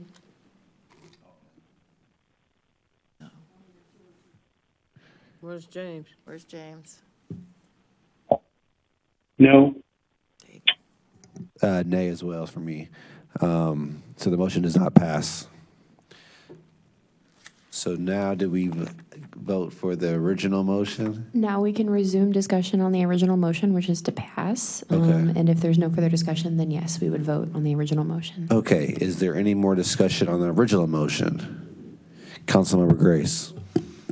Thank you. I understand the point of having some reserves, but also that's not how we've done budgets in the past. We've had less wiggle room in budgets past than this. And so just give it a shot, and we can deal with these things now so we don't have to deal with them last week. But I'm going to get it out there and move to amend that we take 100,000 from the excess reoccurring cost to put towards alternative response to add to the reoccurring cost. Is there a second? Second. Okay, we have a motion made by Councilmember Grace, seconded by Councilmember Evans. Is there any discussion? No discussion? So we just vote on it. Oh, sorry, go ahead. Councilmember Wu. The prospective city council members who are sitting in this is what happens when it gets really late. We get a little punchy here. So I'm just not gonna, I'm gonna repeat myself really quickly. I feel like the amount of money that we currently have set aside, which is a total of 457,000, adequately covers what we could potentially be spending this year. That said, I will not be voting for the addition of the 100,000 to this, but I would be more than willing to vote for a budget proposal, a budget amendment, if indeed more funds are needed. So I'm going to vote no on this one. Is there any more discussion? Okay, with no further discussion, let's take a vote. All in favor, please say aye. Aye. Aye. All opposed, say nay. Nay. Nay. Nay. Okay, that motion fails to pass. So now to the original agenda ordinance. Is there any discussion on that? Okay, with no further discussion, let's take a vote. James, do you have anything? Nope. Okay, with no further discussion, let's vote on the original agenda. All in favor, please say aye. Aye. Aye. Aye. Aye. All opposed, say nay. Okay, the motion passes and the item moves to the regular consent agenda. Last item of new business is ordinance number 2026-06-018, an ordinance revising the annual budget ordinance, budget amendment number 10, fiscal year 2025 to 2026 estimates. The floor is yours. Okay, so this is basically the final budget amendment that we will do for fiscal year 26. So we will revise the FY26 budget to the FY26 estimate in the proposed budget, and then all the changes included in here in the exhibit. All of these items are fairly small amount and mostly housekeeping items or rebudget. So, yep, and then that's all. That's all I have. We'll be happy to answer any questions. Do we have any questions? No questions. Okay, is there a motion? I'll make a motion. Do you have a second? Do you want me to read it? Go ahead, sorry. That's okay. I was just trying to get through to 11 o'clock. I do have a question for the clerk. Since this is a budget thing, does it need to be on the regular agenda so that the mayor can vote? Well, yes, they both have to be on the regular agenda, both the ordinance to adopt the budget and the regular. I already put regular in my notes, like it wasn't going to go on the consent agenda. Not the only one punching? Okay. Ordinance number 2026-06018, an ordinance revising the annual budget ordinance, budget amendment number 10, fiscal year 2025-2026, estimates on to city council, regular agenda. Second. Okay, we have a motion made by Councilmember Wu, seconded by Councilmember Hershey. Is there any discussion? Okay, with no further discussion, all in favor, please say aye. Aye. All opposed, say Aye. nay. All right, the motion passes and item moves to the regular agenda on city council. All right, we're done with new business. Moving forward with discussion for the surveillance ordinance. I just have 1 minute. Okay, you have 1 minute. Go ahead. Thank you. Talked with city administrator, just checking in on this. We obviously don't have time tonight, probably won't the rest of the month, but in July, I'm willing to work on kind of organizing the remaining things that we can vote yes, no, up, down on certain things, and then just vote on it in the end, one way or another. And if anyone would like to collaborate or be more involved or anything, let me know. Councilmember Wu? I don't know, I would like to make a motion to extend the meeting. Is that okay to 11:30? What? No. We're about to go into closed session, and when we're functionally in closed session, we cannot take action. We cannot vote. Okay. So if you think that you can get done with your closed session with enough time to come down here and vote to come back into open session and adjourn the meeting before 11 p.m. in like 20 minutes, cool, you don't need to extend the meeting. But if you don't think you can get the closed session done and run back down the stairs to extend the meeting in 20 minutes, I recommend you extend to 11:30. Do we have a second? Second. Okay, all in favor say aye. Aye. All opposed say nay. Aye. We have not motioned or seconded to go into closed session yet, friends. I move that we go in closed session pursuant to ILCS 122C3, appointment to a vacancy in a public office. Second. All right, motion made by Councilwoman Hershey, seconded by Councilman. Your call has exceeded the maximum permitted duration. It's time to go. We do have to do a roll call vote. Okay, do a roll call vote, please. Councilmember Wu. Yes. Councilmember Evans. Yes. Councilmember Hersey. Yes. Councilmember Jones. Yes. Councilmember Wilkin. Yes. Councilmember Quisenberry. He's off phone already. Alrighty, at this time, we're going into closed session. The only items remaining on the agenda for the public who may stick Conference. around Please announce yourself. is council Hello? input and communications. I will be honest, given the late hour, I'm not sure that they're really going to say anything. Have a good night. I'd like to make a motion to open session. Oh, sorry. I'd like to call for a motion to open the session. I moved that we reopen our session, come out of closed session, and open our session. Second. All right, motion moved by Councilmember Wu, seconded by Councilmember Grace. Do you have any council input and communication? We got to have a roll call vote. Roll call vote, please. Councilmember Wu. Yes. Councilmember Evans. Yes. Councilmember Jones. Yes. Councilmember Wilkin. Yes. Thank you. Okay, now, do we have any council input and communications? I'll have something really quick. Yes, please. You know, we got to 11:30. So I've been working with the mayor to schedule a listening session and decided to do it in August when people get back from summer. So on August 18th, we will be having a listening session, and I will be scheduling a place and continuing to announce it. Anything else? Okay, just would like to reiterate, thank you to everyone who came out today and spoke. Also, thank you to all the council members up here. I learned a lot from each one of you, so I appreciate all the wisdom and all the knowledge. And I promise you, I will get better at being in the chair. Thank you. Anything else? Okay, if there's nothing else, that it will be the end. Thank you.